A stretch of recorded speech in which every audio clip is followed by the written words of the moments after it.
also a digital code that only those that have that are willing to give up this life for their people to have.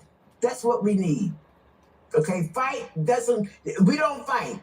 No, we win, and we can only win with the guidance of our ancestors. Thank you. Thank you so much. Thank you. Thank you. Wow, wow, wow, wow. That is. Thank you, Vanna. There is a part of what you said that is spiritual, very spiritual. In fact, it's really spiritual. And we never forget that. That is part of who we are. And going forward, our ancestors, we just have to just trust with them, you know? So, I did confront the guy who did. Yeah, I did. I'll come back to you, Jules, quickly. Yes. So, there is a lot we need to do to actually make sure that we tune in. We got to tune into our ancestors. They are in our veins. They literally are in our veins. They are around us. I talk to my dad. I know people will think, oh, I do. I say, Dad, thank you. I remember happy birthday. I'm literally, and I say, Dad, I actually say, Dad, I need you to call on our other ancestors. Please don't rest yet. We need to do this work. We got to free Africa. So all our ancestors muster everything and guide us. So I literally talk. I pour libations. I do all of that because this is what we need to be doing. This is exactly, what we must be doing. And what Vanna has said there, a combination of not believing, of knowing and actually turning towards our ancestors and turning away from all of this stuff they've given us to keep us blinded and waking up and knowing that the victory is already ours. All we have to do is to just go forward and actually begin. And like you said, imagine if on all platforms, on TikTok, on YouTube, they see the picture of these guys. What do you think that will do to those who are trying to stop them? That is actually going to be like, boom, Thank you very much for that. Thank you. Let me go to Old School. You've been waiting to talk. Thank you for your patience. Old School, let's hear from you. Then I'll go to Jules as well. Old School, let's hear from you. Thank you so much.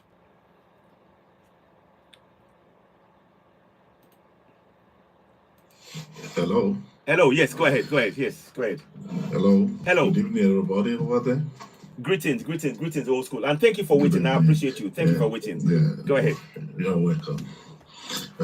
It's like we can talk about everything, but I think the main thing we can talk about Africa, we should wash our home before we go out.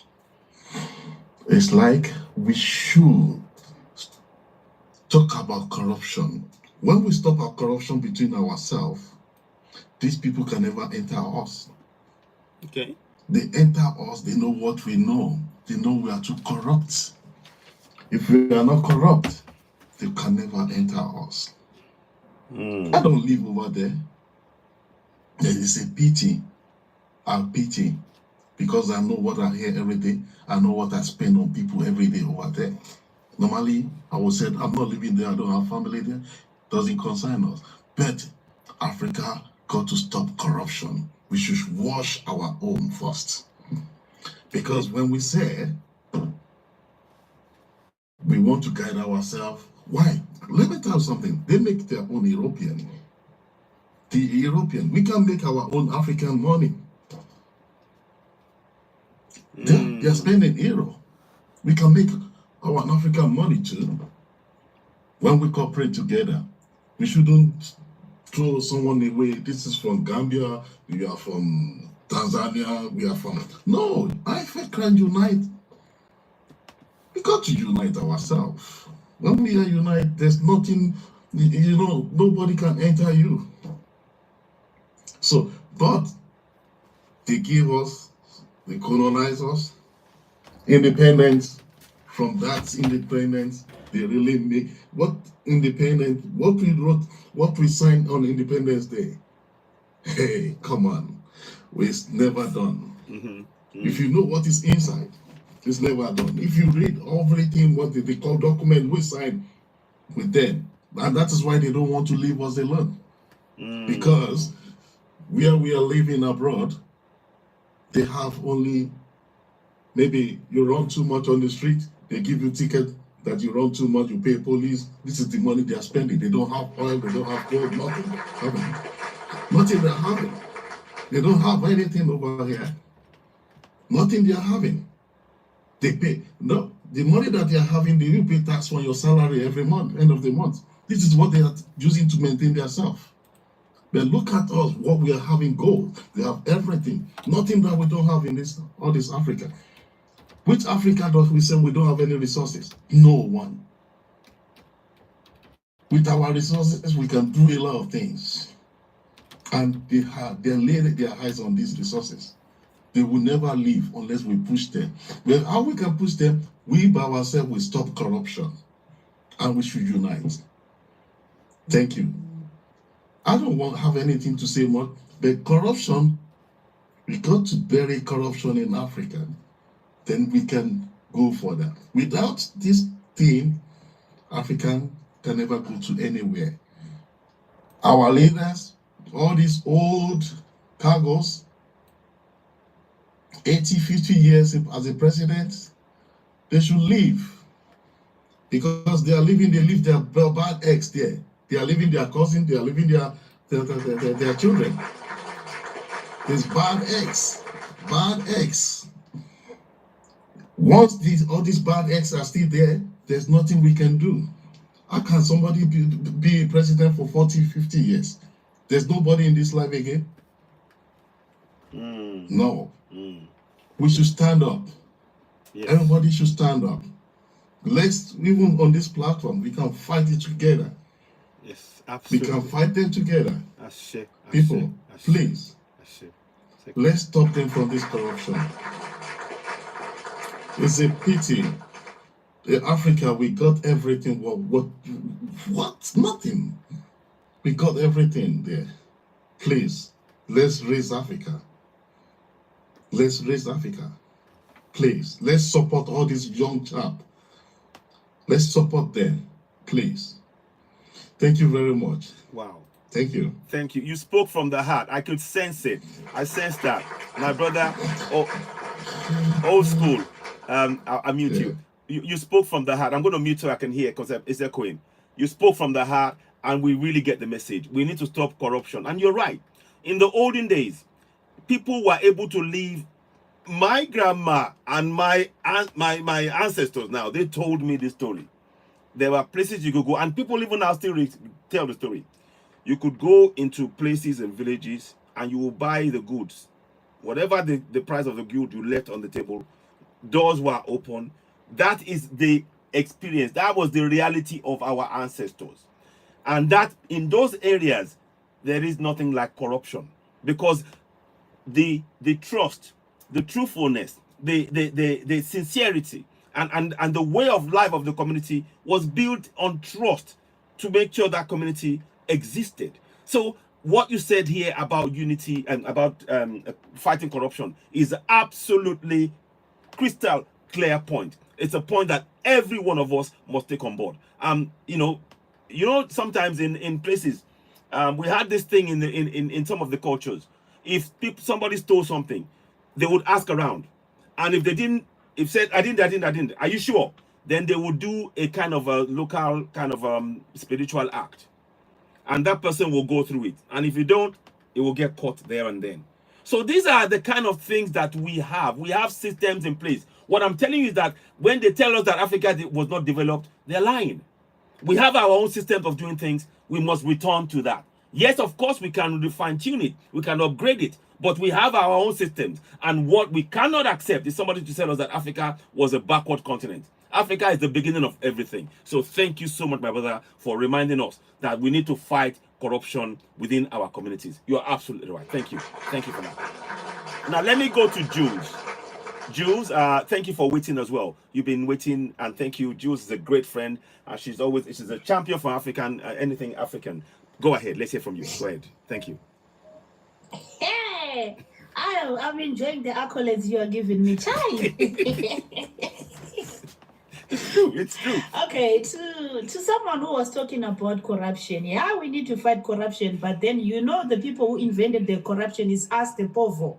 Because we are not patient enough. When you go to the passport offices, instead of you waiting patiently, you use money because you want things to go fast. At the border, instead of waiting in the queue, you just pay your way off. You know, so we are the ones who invented corruption. If we stop paying these people, the government has to pay them. We cannot pay them double because the government is paying them salary and we are paying them also. So they started enjoying the money, you know, even at the visa offices. Because if you want your visa to be approved, you have to pay. You know, you pay the government money, and you pay the money for the person to fast forward the things. So we need to stop all this nonsense. Sometimes we blame the government. We have to blame ourselves too. We are the ones who are implementing all this nonsense which is happening. And when you look at the Africa, we don't want anything. We don't own anything. They gave us the independence on paper, but we don't have independence. And one thing you should know, no freedom will come on a silver platter, in a silver platter. You need to fight for your independence. If you want independence, fight for it, because the independence will never be given to you. You need to fight for your independence. And with the minerals, I'm keeping on saying this, you know, you find that the people who are coming to extract the minerals, to survey your land, to find the minerals under your feet, they are not even from your country. Yeah, you as a citizen, you don't even know that there's something under your soil.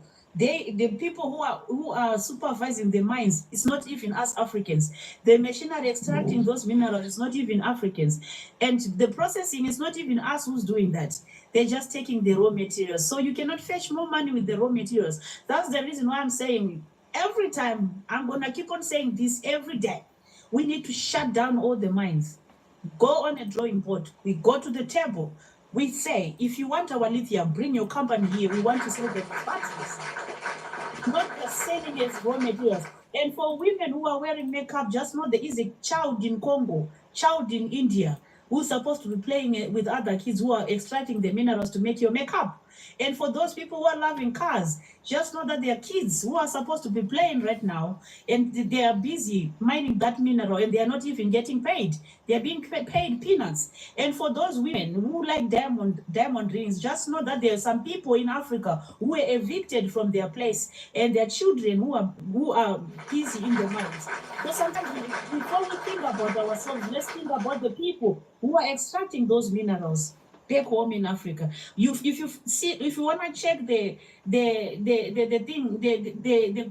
war going on in Congo, it's because of minerals. Just know that there are some people who are living in the mountains like bonobos because of those minerals. So if we people, we think, and if we go on the drawing table, we can survive, we can build our Africa. But most of us Africans, we like talk, we don't walk the talk. It will end up in talking. It's high time we should put the talk into the walk, because we like talking too much. And then with this indoctrination you call education, we need to change that, because you find that you spend 18 years in school and then you spend 7 more years in the university just to go and work in their countries for cheap labor. Government cannot create jobs for you. We create jobs for ourselves. So if you're waiting for the government to create jobs for you, you are doomed. And for some countries who are voting for these fossils, which are supposed to be in the museums as antiques, you want them to lead you to where? To your grave. Well, the technology is taking over. The children should start learning computers from grade 1 or grade 0. They should know. In other parts of the world, they do coding as primary school kids. In Africa, some of us, we started learning about computers in the university. Make it make sense. AI is taking over. So what are we doing as Africans?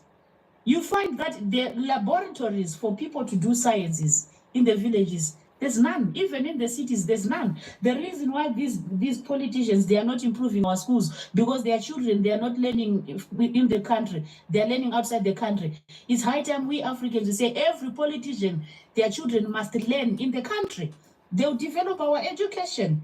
Because you find that we are the ones fighting those people when they are studying abroad.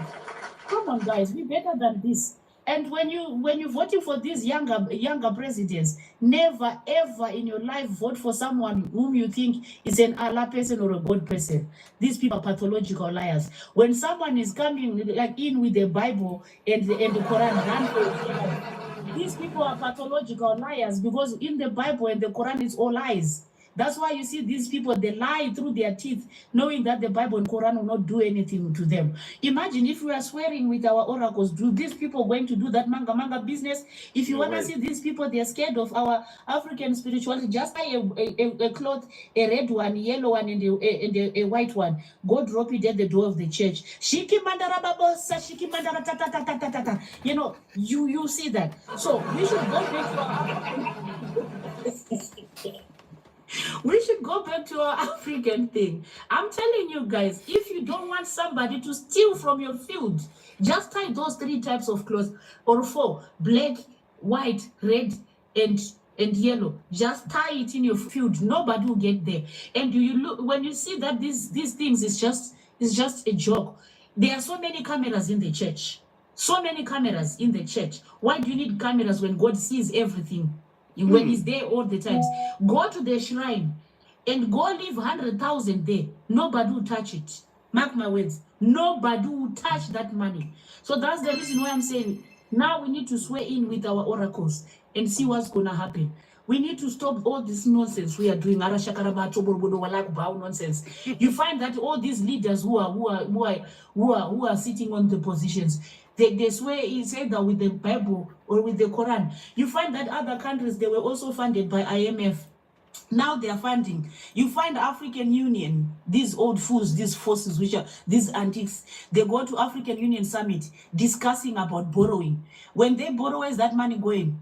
And these people, they are keeping on giving them money, knowingly that this money is not going to reach to the people. They're going to share the money amongst themselves. And some of us, we are paying the debt, which we don't even know where is that money. In my country, 15 billion just disappeared. 15 billion. It grew legs and nobody was arrested for that. The diamonds, now their diamonds, they are nowhere to be found. But when you look at our reserves, how much diamond do we have in our reserves? How much gold do we have in our reserves? We should stop playing. We are playing. These people who are presidents, they don't even know the reason why they are there. They're supposed to change the system. We should get rid of this Berlin Conference, this Lancaster House nonsense. We need to implement our laws, which is working for us, not working against us. Thank you. Wow.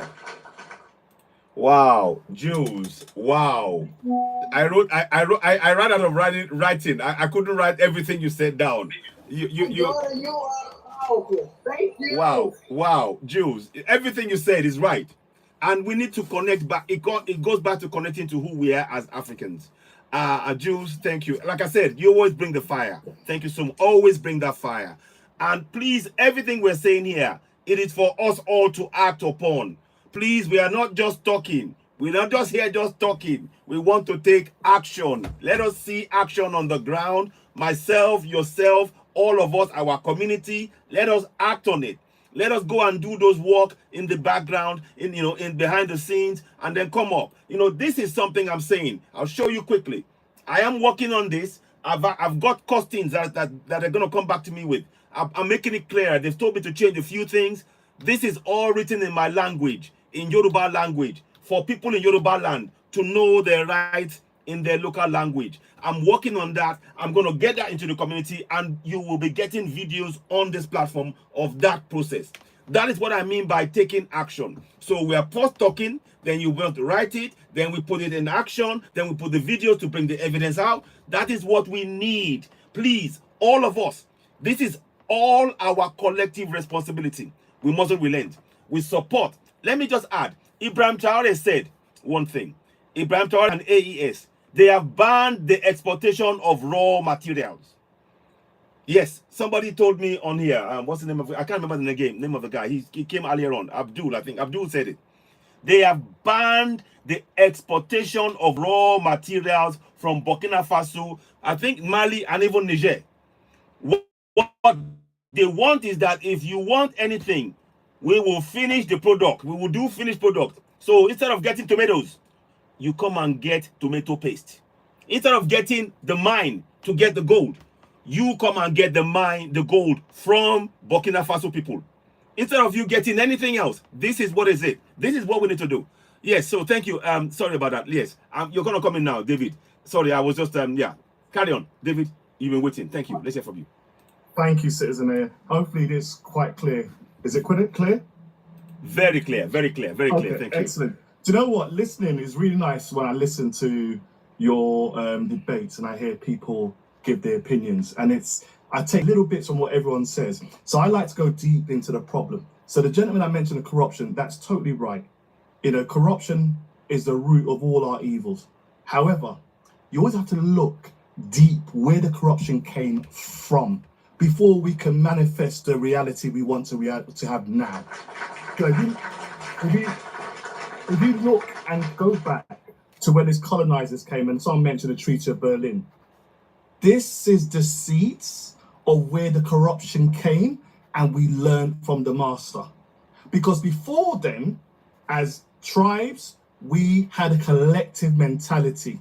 Although we may have had chiefs or whatever, we had a collective mentality, and we had regulations and rules, and things that didn't work right, we dealt with. When the Europeans came, they came with that master mentality of taking one to control everyone else and make it worthwhile for them to do what they do. That comes up to the modern day where we have, someone's mentioned, our minerals, our diamonds, our gold being extracted out of Africa, which should be the richest continent in the world. Now we're fighting for resources of a small amount. This is where the corruption comes in, when we should be fighting for resources that is making the light of the world come on. We have made Holland into what it is. We have made Germany into what it is. We have made UK into what it is. We have made America into what it is with the blood, sweat of our own people. So our people should be living in wealth right now. But because we have the seed of corruption from the Europeans who colonized the mind of our leaders who are taught in their diaspora, that means we continually fight for the scraps and corruption grows, whether it's the policeman, whether it's the teacher who doesn't get paid properly, or the doctor, etc., etc. So what I really love is, I keep saying about Traore, is their plan to say, no, forget that. I'm keeping what is mine now. If you want to do business, you do business on my terms. What that does is bring the money back rather than coming away from us. And then you can use the money appropriately. And in the same time, corruption will be there. But because the people can see the benefits of such policies, they will root out the corruption. Because it's in their interest to support their leaders who are doing the right policies. Whereas in Nigeria, everyone wants to chop. Once you're in power, it's your turn to chop. And the next layer will still follow that same philosophy, because no one wants to break the status quo, because the leaders haven't got the backbone to go against the IMF and the World Bank. So just to that point of corruption, that's why I say, yes, we can deal with corruption in the police and the people there, but that will never move us forward. Moving us forward is challenging these colonizers, as Traore is doing, to his own risk. Freedom was never given with these people. You have to take it. Mm-hmm. And that's why I want to see the support. So I watch the post and I watch things and I see Traore and I'm so worried. I keep thinking to myself, this guy, please, no one unalive him in the next month, 2 months, 3 months, but you know what he's doing? I will keep doing what I'm doing, because as I do it, I manifest my reality. And if you do anything to me, your behavior will be evident to everyone. Because I'm not hiding, I'm not curtailing, I'm not falling for your tricks to then stop myself being who I am. I will continue, and what I'll do, I'll take others with me. So seeing the three Sahel nations now talking about the passports, and then maybe more coming to it, imagine that unity. Imagine an African Union which is truly united. And its policies are all about growing Africa and bringing the resources back to the nation.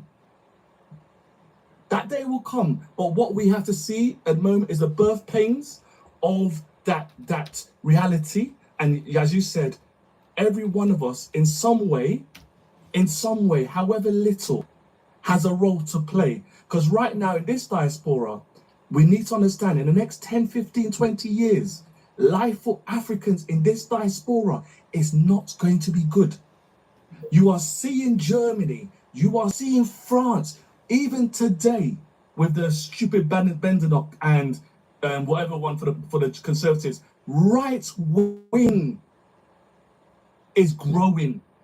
And as people feel disenfranchised because of cost of living, they always turn to people of color as the root of the problem. So our time here is diminishing. So it's time to make sure we sow the seeds, even if it's not for us, if it's for our children or our children's children. We need to help water and sow the seeds of growth to make Africa the destination of our future. I just wanted to mention that. Thank you so much. One second. Can I say something to King David? Okay, go ahead. Real fast. Go ahead. This echo. No, this is to all of us. Listen, let us not worry. Let us give thanks. That is the power they need. Let us all just give thanks. Let us get in the morning when we wake up, like we giving thanks for life, just giving thanks towards them. That is the protection. Okay? Worry doesn't help. They will not leave here until their mission is accomplished. And when that mission is accomplished, that also means leaving people that is going to take over. So don't worry. Let's just give thanks. Give thanks. And that energy will protect them a whole lot more. Thank you. Thank you so much. Thank you for that. Thank you. And David. To be honest, David, thank you very much. I actually also have the same spirit as well, because maybe people didn't read the mood. This changed in 2020. The shift happened. This is not their own doing. It happened in 2020. Way before Mali and Burkina Faso, this happened. There was a spiritual shift that happened. This is just a pillar that you're just seeing in actual, like in your own sight. But don't worry, they're not going anywhere, because now attitudes change everywhere. And every time the West tries something, they actually, they actually hiccup themselves and do the opposite of what they mean. Like you can see all these human rights they used to talk about, we are not seeing them in the world now. Where are they? They disappeared. Because they lied to themselves first, and then they lied to us. When they decolonized us on paper, not practically, but on paper, they went and created all these UN things and human rights things, but they never went under any transformation. This is the most hypocritical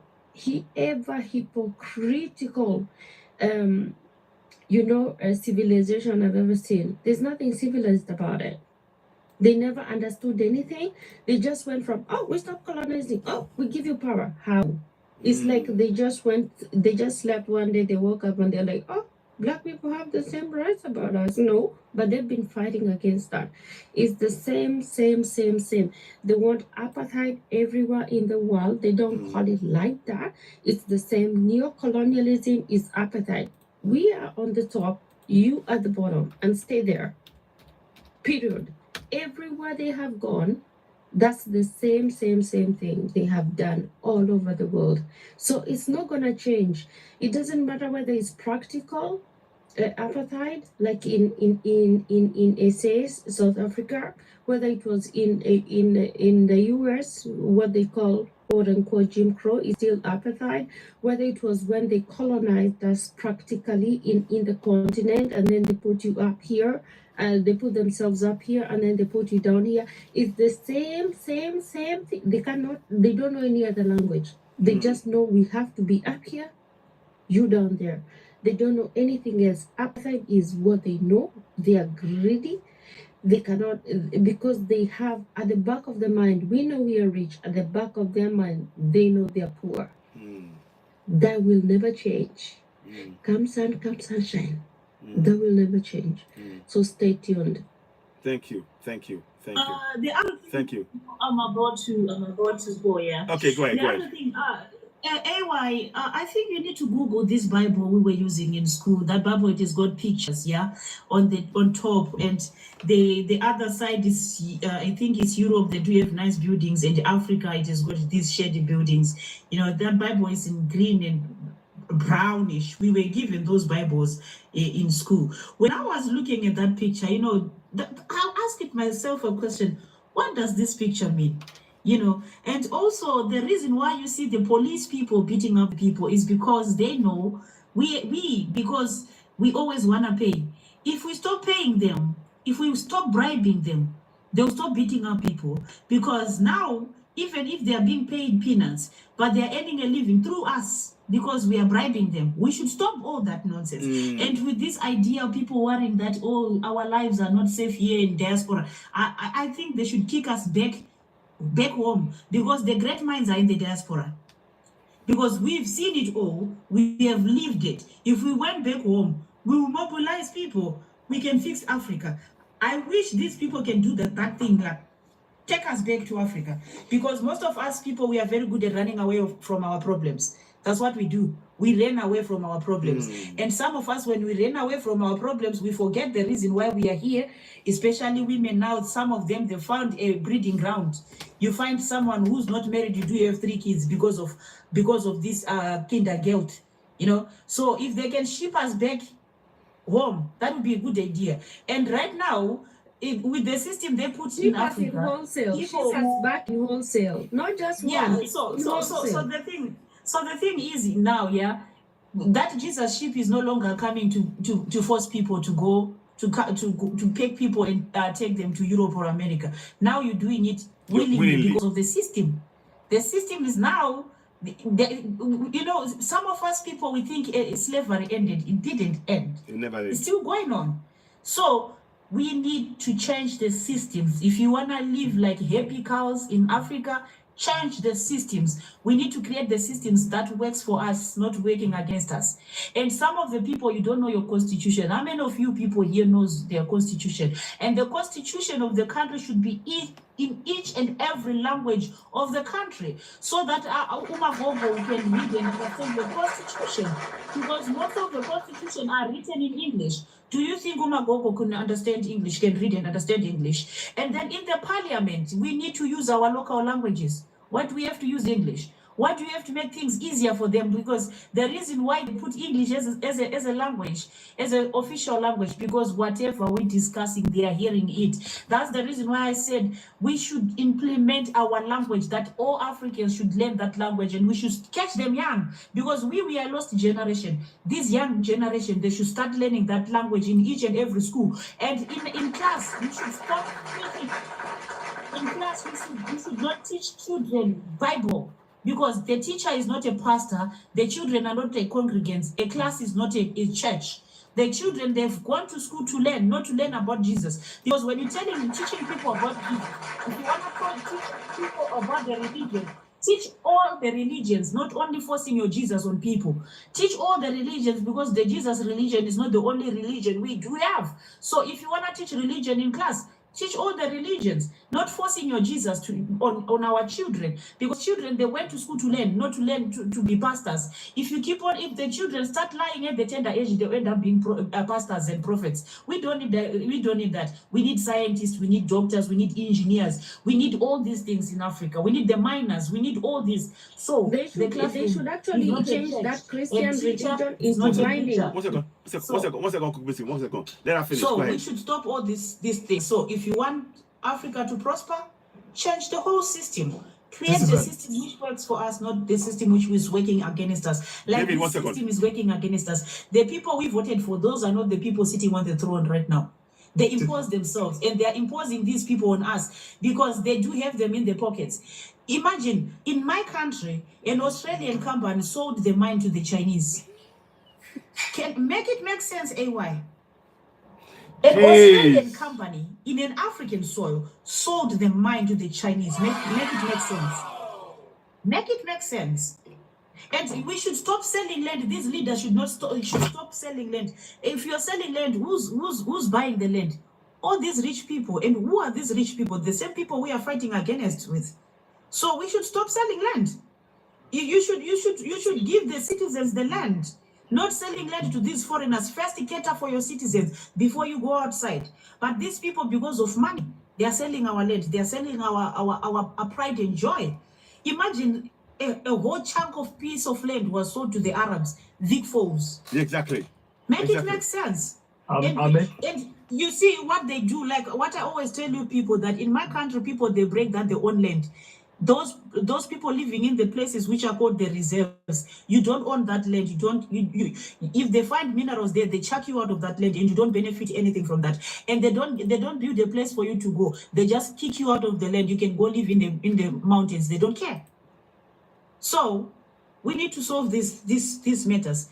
We should stop selling land to these foreigners. First, give the citizens the land. This is all about. Thank you. Hold on, one at a time. The land belongs to the sovereign. Exactly. Well said, Vanna. Let me quickly, David, I'll come back to you. Kibuxi, say a few words. You wanted to say something, I wanted Jules to finish. Jules, thank you so much. Thank you.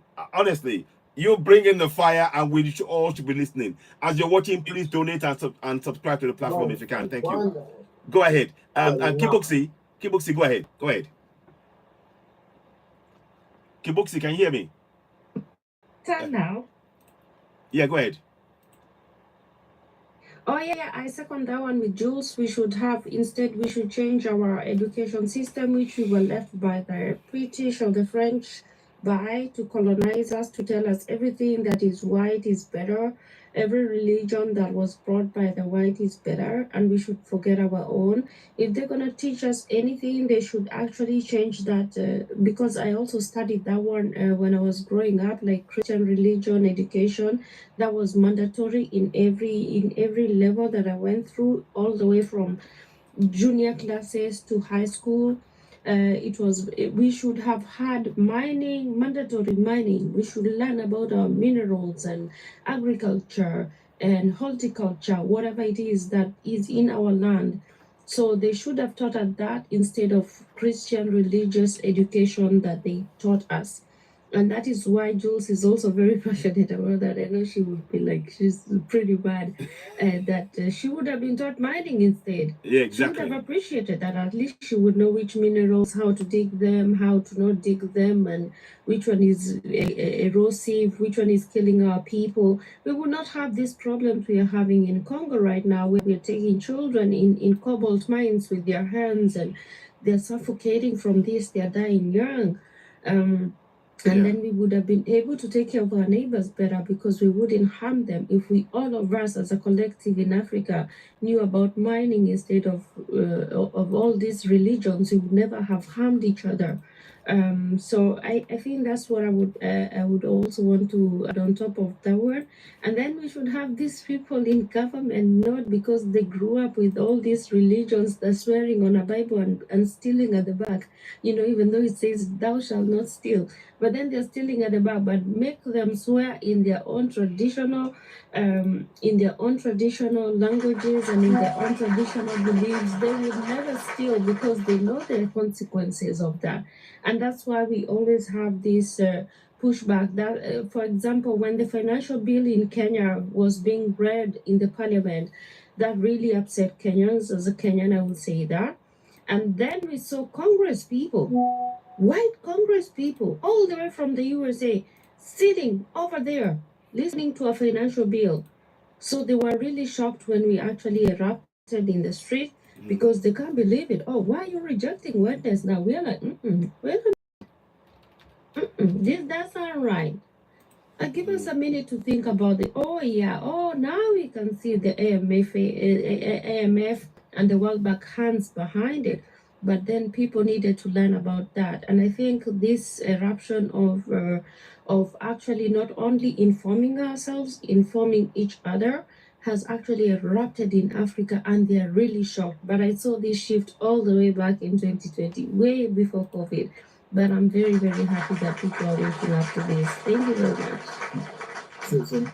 Thank you, Kibuxi. Thank you. Yeah, go ahead, David. Go ahead. Go ahead. Yeah, so again, it's so good to have a debate where you have like-minded people, and also I think I've said this before in your debates as well.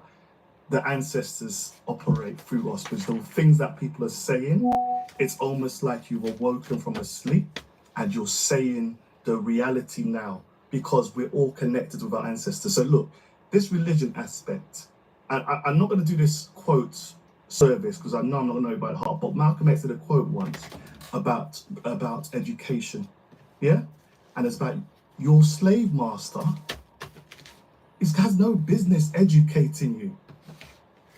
The purpose of them educating you is to keep you enslaved.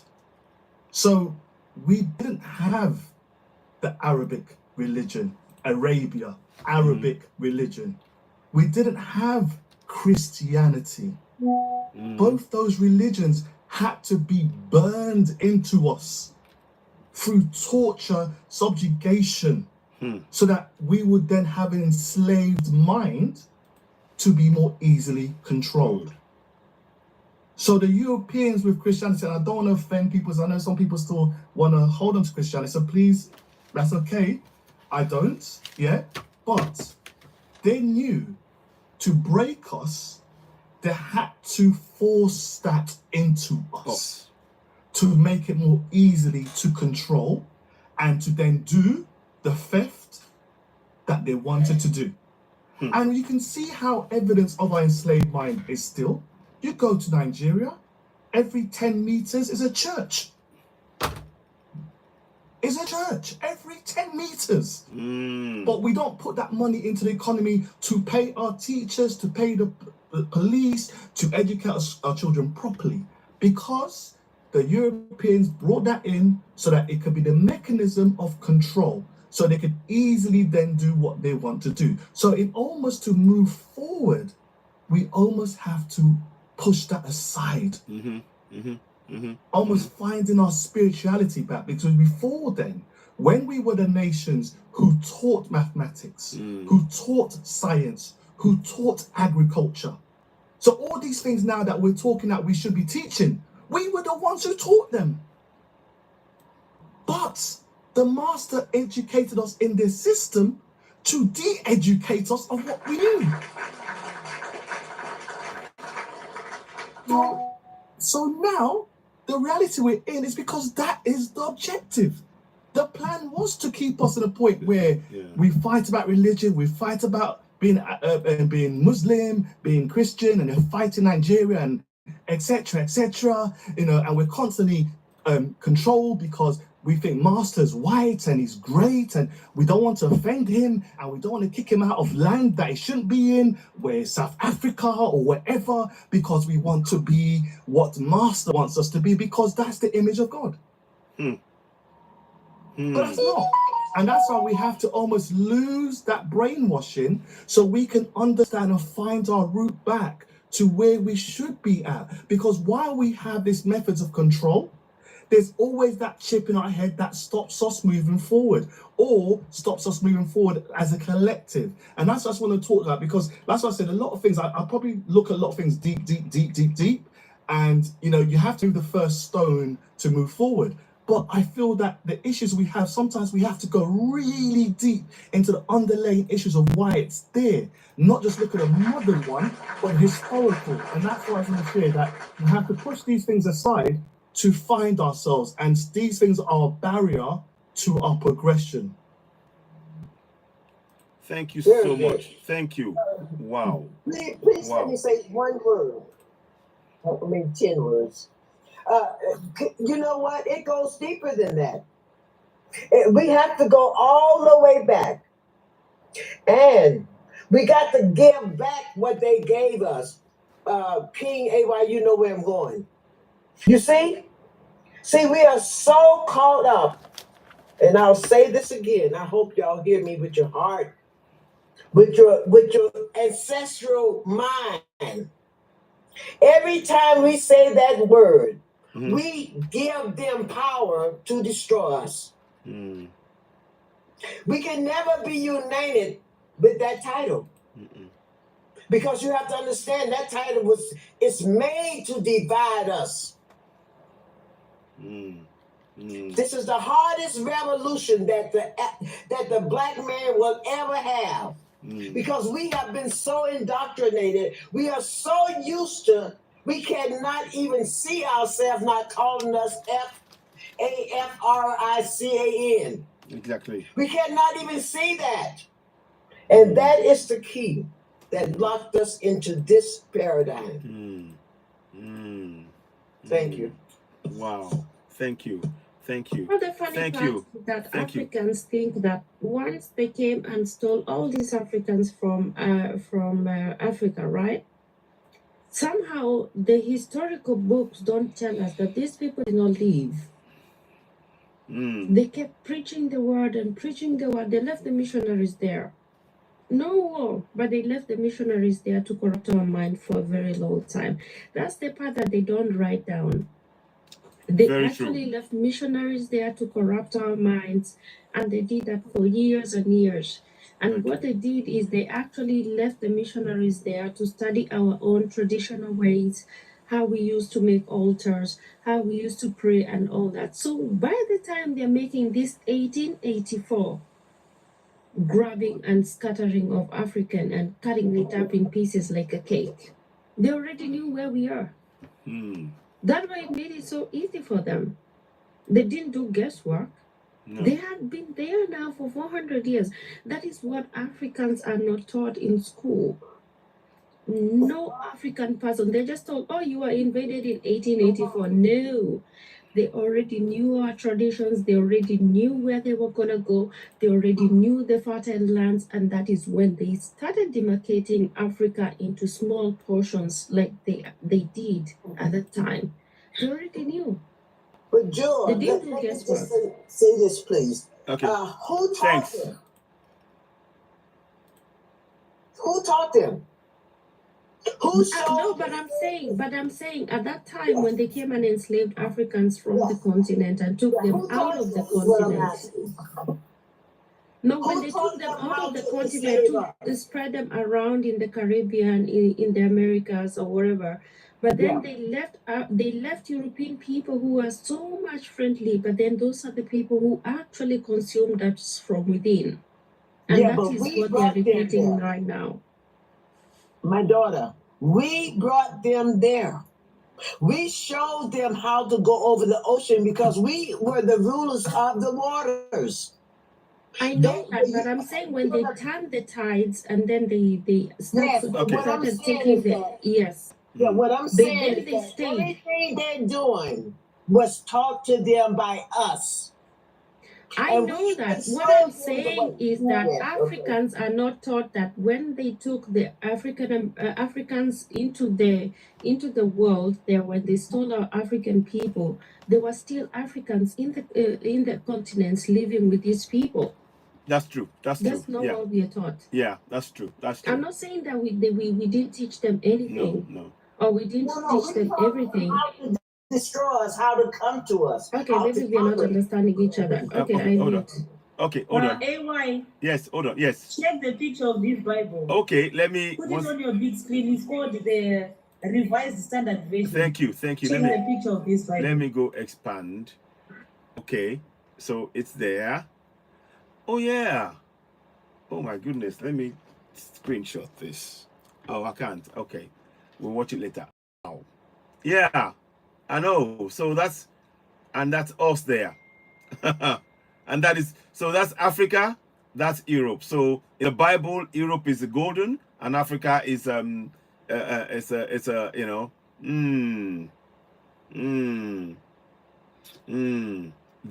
interesting. Very interesting. Yeah.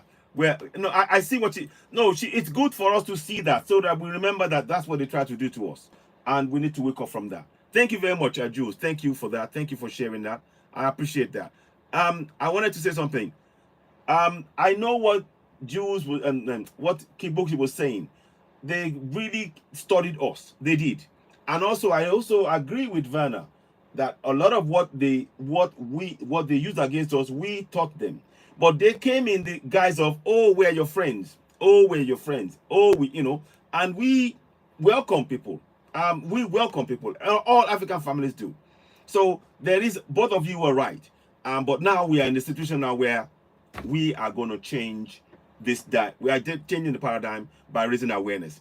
One of the things I wanted to ask, growing up, thank you very much, Jules. One of the things I wanted to talk about also, when I was in school, is interesting. When I was in school, it's interesting that they would bring a teacher to teach you about either Quran if you're in a Quranic school, or the Bible, if you're in a Christian school. But the African spirituality, they never taught it in schools. They never allowed it to be taught in schools.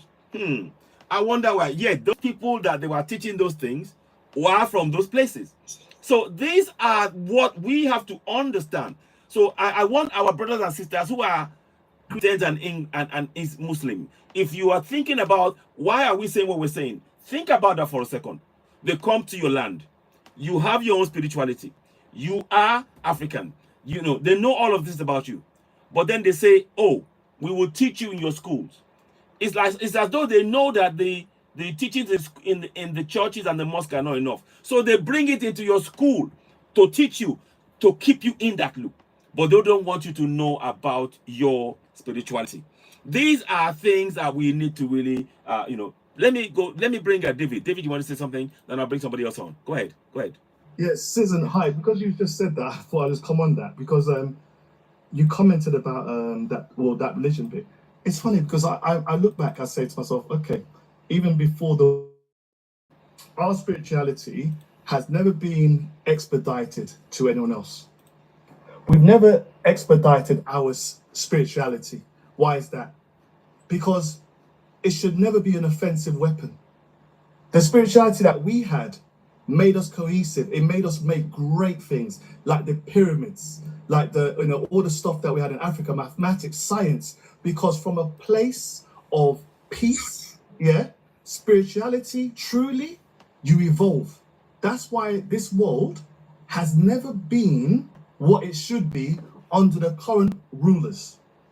The Christian, and I'm not trying to be offensive to anyone, and the Muslim faiths, because each one, to me, is built on manipulation, control, etc., etc. And if you look at what's come from that, you have the Crusades, you have slavery, the Arabic nations, and what it did to Africa. So its foundations has never been peace, whereas the ones that we've had, which have left legacies in this world, has been one of peace. African spirituality, even though some parts of it, was taught in Spain and stuff, and when the Spanish wanted to rebel against us, that's when you start seeing us, the black women, classified as witches, etc., etc. This is where these names come from.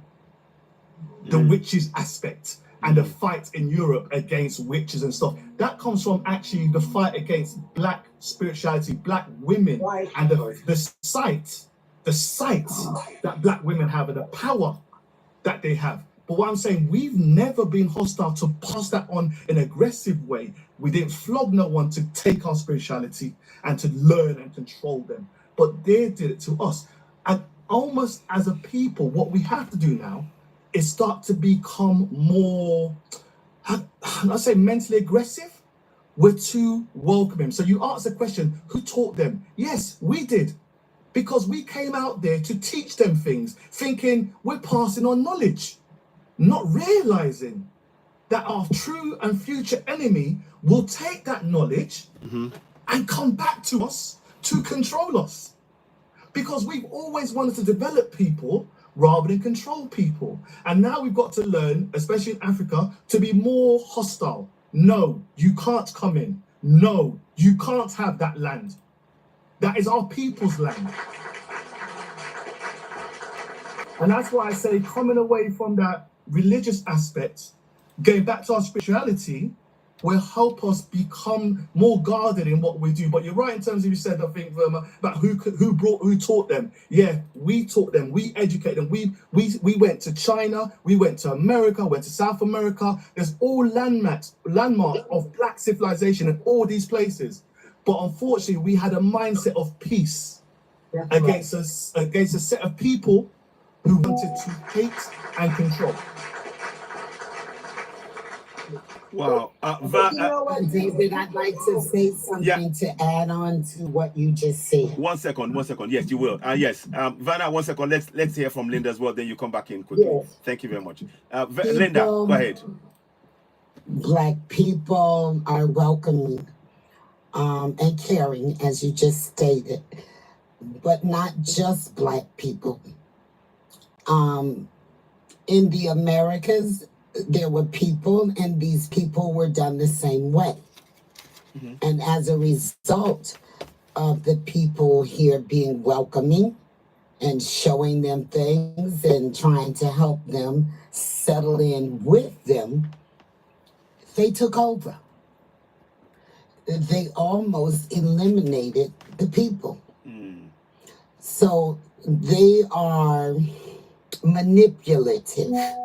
So people that are friendly to them, apparently they see it as a weakness and they use it against them. It's not, Africa was not the only one. It seems to be a trend with wherever a certain group of people go, that is what they do when they get there. So to say that the people allowed them, these people are manipulative. And even before they were welcomed in, they have been coming and looking and learning and reporting back and giving information and plotting. There was a plot going. Mm. And then they had a meeting about it, the Berlin Conference, and then they carried it out. Mm. So it's not that people were, well, the people were, like you said, David, just a little bit too friendly. Mm. Yeah, exactly. But it wasn't just there. Mm. It went on over in the USA as well. Yeah. So now it needs to be fixed. So we know what the problem is. We know who the problem is. And at this time, it's time to fix the problem. We also know that there are other things that were done. The tribalism, the religion. But if you have been asking for help from the oppressor for hundreds of years, and they have not helped you, I wonder when they intend to start. Maybe another couple hundred years? Maybe 1,000 years? Never. When do you think the oppressor is going to help you? How about never? Okay, that part. All right, so it was great being up here, and I'm going to come down for a while. Maybe somebody else would like to join. I'll be down here in the chats and listening. Thank you. Thank you. Thank you, Linda and Vanna. And keep on saying thank you. For taking the picking up the hat when CitizenAY was down. So thank you. Yeah, thank you. Yeah, thank you. Thank you for that. Yeah, thank you, Linda. Thank you for holding the fort while I was away. And thank you very much for that gesture as well, HYPOCRISY. I appreciate that. And also thank you to Vanna, who's doing the same thing, and yourself. Thank you. Let's hear from Zach. Zach, what would you like to say? Yes, no. Oh, I love that. Oh, Linda. That's a low blow. I love that. Good. Thank you. Zach, go ahead. How are you? Greetings, my brother. Greetings. What would you like to say? I just want to say peace and love to everybody and just say keep up the good strength, keep up the fight. Not to be dead into people and people just don't come on the live and just want to talk because they have a mouth.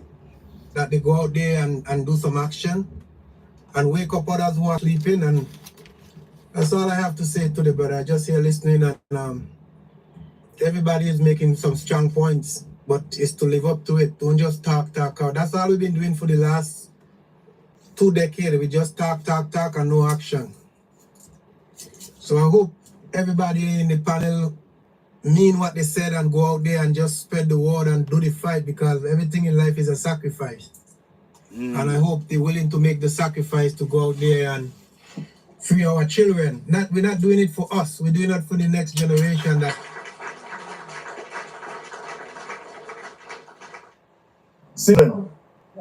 Yeah, one second. As the brother, as Zach just said there. Hang on. Zach, are you still speaking or are you finished? Are you done? Zach. Yeah.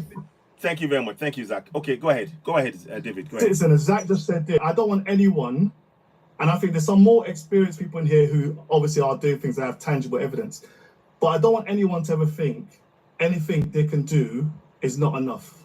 Because do you know what? If you go back when, even in this country, when there's druids and pagans, they didn't have Christianity. Christianity came slowly. One person into the village, a war, then a priest there. It was slow, but it was word of mouth. Word of mouth.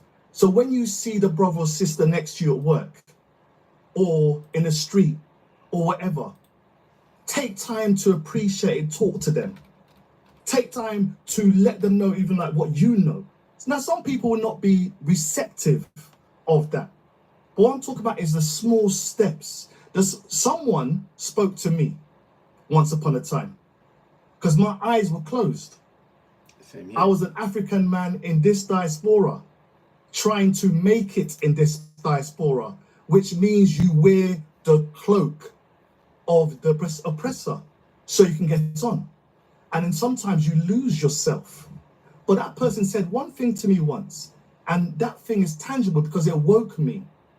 So what I'm trying to say is, whoever you speak to, because if you can go to Nigeria now, wherever, do something fantastic, go and do it, fantastic. If you can't, any little thing you do, even if it's like this, for example, CitizenAY, having this platform, you've made it, you've manifested something. You're having like-minded people now attracted to it to share. And when we talk, we can create spells. Because I know we're talking in the English language. So everyone knows the English language is spellbound. Yeah? Many things we say, unfortunately, because I don't know enough language, we are casting spells. But that's the power of communication and language. So when we talk to each other, the people that don't know are not awakened, wake them up. Speak to them. If they don't want to hear it, fine, speak to the next person. But those little things you do will make a big difference in terms of the movement, which is to awaken our people so that we can be a more of a tangible force. The Jewish people do it. Yeah? The Muslim people do it. You go to a Muslim area, you see cohesion. You go to a Jewish area, you see cohesion, you see they give each other jobs, etc., and how they talk to each other. So we have now got to break that stereotype and talk to each other, not just the like-minded people in here, but the ones that aren't like-minded. And that's a little step you can make. Thank you very much, David. Thank you very much. Really important point there. And the point is we have to take, even if it's little steps in our communities now, talk to the man in the shop, talk to the man on the street, talk to somebody, we connect, maybe get online, maybe do something, maybe print a document, maybe share the document, maybe connect, anything to keep this thing going, to spread it amongst ourselves, because we need action. Thank you so much. Jules, you wanted to say something? You wanted to say, go ahead. Yeah. David, when you look at the word gospel, yeah. If you think like me, you say go and spell. Yes. Go and cast the spell. When you look at religion, look at the definition of legion. And when they re-legion, they are redoing it again. These believers, they are clueless, especially these pastors. They are busy demonizing their culture and tradition. Little did they know some people had to sit down and draft the plan, So let me read this speech. It was done by Lord Macaulay. It was the address in the British Parliament on the 2nd of February, 1835. I have traveled across the length and breadth of Africa. I have not seen one person who's a beggar, who's a thief. Such wealth I have seen in this country, such high moral values, people of such caliber that I do not think would ever conquer this country unless we break the very backbone of this nation, which is a spiritual and cultural heritage. Therefore, I propose that we replace your old ancient education system, a culture, for if the African think that all that is foreign and English is good and better than their own, they will lose their self-esteem, their native culture, and they will become what we want them, a truly dominated nation. Wow. That's Thank the you. speech. Mm. If you sit down and think, you see that what we're doing, some people had to sit down, Yeah. draft the plan, and now the plan is manifesting. Yes. Look at Africa. You know, in a radius of 5 meters, there is a church. These people, they are taking all these commercial lands, they are building churches. And some of the people, they are building churches next to a dilapidated hospital. But when you sit, you go to the hospital, you don't go to the church. Some of the people, they are turning industries into church. They go into that church, they're crying for a job in that church. So you find that all these things, they planned. Yeah. They sit down and they planned about all these things. Prayers, they never solved anything. No. Action solved things in Africa. Indeed. Again, I'll say it again. Shut down all the mines. Go back to the drawing table. And we are the ones calling the shots. If you want our minerals, bring your companies here. That's it. We process we do the whole thing here. We sell it as a finished product. There's gonna be a time in Africa nothing will grow. Because these people, they are poisoning our soils, they are poisoning our water bodies because of the chemicals they are using for mining. But yet, some of the countries, they do have the same minerals they are mining in our countries, but they are reserving theirs. When they finish with our with our minerals, that's when they will start mining their own. They are destroying our cultural heritages. They are destroying our pride and joy, our mountains, everything. They're destroying them. But theirs, they are intact. So, Africans, we need to wake up. That's all I can say for now. And Thank you. good night. Good night. Good night. Thank you, How- Jules. Thanks. how can we- Thanks. Thanks, How Jules. can we destroy religion? Sorry? I beg your pardon? How can we destroy religion in Africa? Oh, by pinpointing, you know what we do? Most of the pastors, I'm their nightmare. Most of the believers, I'm their nightmare. What we do, we use your books to pinpoint the rubbish in those books. That's a good one. Yeah. That's how I Yeah. first woke up. That's I how I just- first woke up. I Yeah. just met a guy from Nigeria, and he worked in a mall in one of those name brand store. And he said this pastor from Nigeria came to Canada, and when he come there, come shop, he spent all $10,000 and just clothes alone. He spent 10 grand. I just spoke to a Nigerian guy. The guy want to go back to Nigeria so bad, but he said to me, Zach, Nigerian is so corrupt. He said there is so much corruption down there that he didn't even, sometimes he cry. And when this young guy, and he's saying it's going to change, but it's going to take a long time before it's changed, because the leaders are the most corrupted people down there in Nigeria. Yeah. To hear this from a young guy mouth speaking in Canada here, man, tears come from my eye. Because he don't want to be here. He don't want to be here. The guy want to go back home so bad. And because of the corruption, and he asked the pastor, why are you doing this to your people? Why are you taking your money and come to Canada and buy all these big luxury clothes and watch and shoes? And all his congregation is poor people in Africa, selling on the market. He showed me the video. And the most people in Africa that they go after is the women. And I noticed that for you. A lot of these pastors have a lot of black women in their churches. They go and tackle the woman and tell them Jesus is their man and they only need Jesus. And they take all the money from them that they go to the market and bring it and shop in luxury and name brand clothes and name brand shoes and buy roast rice. It's so sad, man. But this is the work we're doing. This is why we're doing the work we're doing now, to wake people up. But go ahead, David. Then I'll bring in. Zach, I'll bring in you fresh. know what you mentioned there, and it's a two-sided coin. You're correct. You do see a lot of black women in the churches, but again, I always go back to history. The black woman is also the leader of our nation.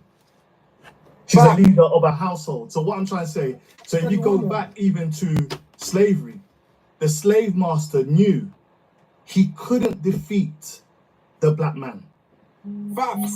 He couldn't. So he had to do something to make the black woman feel that the black man couldn't help, and also that she lost her, how can I put it, her queenness, if that makes sense. Yes. That makes sense. But that's So- what they do to them in America and Canada and England. Exactly. They go So after the woman. So this is why in the, especially Christian faith in Africa, and I always say to people, listen, if you're going to see corruption, look for the nearest church. Yeah. Also, in Europe, you don't see people in damn churches. You don't see people in churches. In America and in Africa, they're full.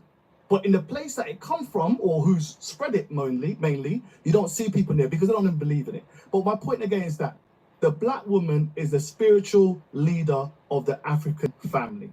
And so the enemy, as a war method, knew that they had to conquer us through the black woman. And same way, the black woman will also be the tool for our salvation. Because as men, we always rally behind a black woman. And that's what I'm saying about the religion thing. The religion thing is just the anchor that, again, is used. And that's guy that did that and goes and spends the money. They're mental slaves. They want to follow what Master has shown them. Master has showed them how to spend their wealth in such a way that it doesn't help the community. And all they're doing as victims of perpetual mental enslavement is to continue that behavior. Yes, so true. So true. Thank you. That's why the wise men once said, if you educate a woman, you educated the whole nation. But if you educate a man, you have educated an individual. Because the woman, she's the one who's taking care of the children. She's the one who's teaching the children all these things, yeah? So the thing is, the Bible and the Quran, they belittled women, and women, they are second-class citizens.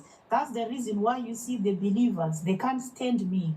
They always, like when I'm talking, they always call me names. As for me, I don't care, as long as I'm telling the truth. Whatever you do with the truth, whether you cry, you do whatever, I don't care. So that's the reason why most of the times when we are doing these things, we talk about women most of the times, and then we even show them the verses which undermines the women. Most of the verses, they are there in the Bible. You see, most of those things, that's why they said, if you want to hide something from a black man, put it in a book. We are too lazy to read. Because most of the people, you only take the things what the pastor says and what the imam says. You don't even have time to read. Some of you people, you are busy narrating, you're busy reciting Quran. And then maybe you're probably reciting the Quran, which says that, especially the Hadith 119, which says that God, the Allah, tapped Adam on his shoulder, and he told the children who were on the right side, who were white like small ants, to paradise, and the other ones on the left side, who were dark as small ants, to hell. I don't care. As a black person, you are narrating that's you are reciting that Quran. Yeah. So anyway, we're not talking about the Bible here, because when we're talking about this religion, I do have passion for that. I speak with passion with that.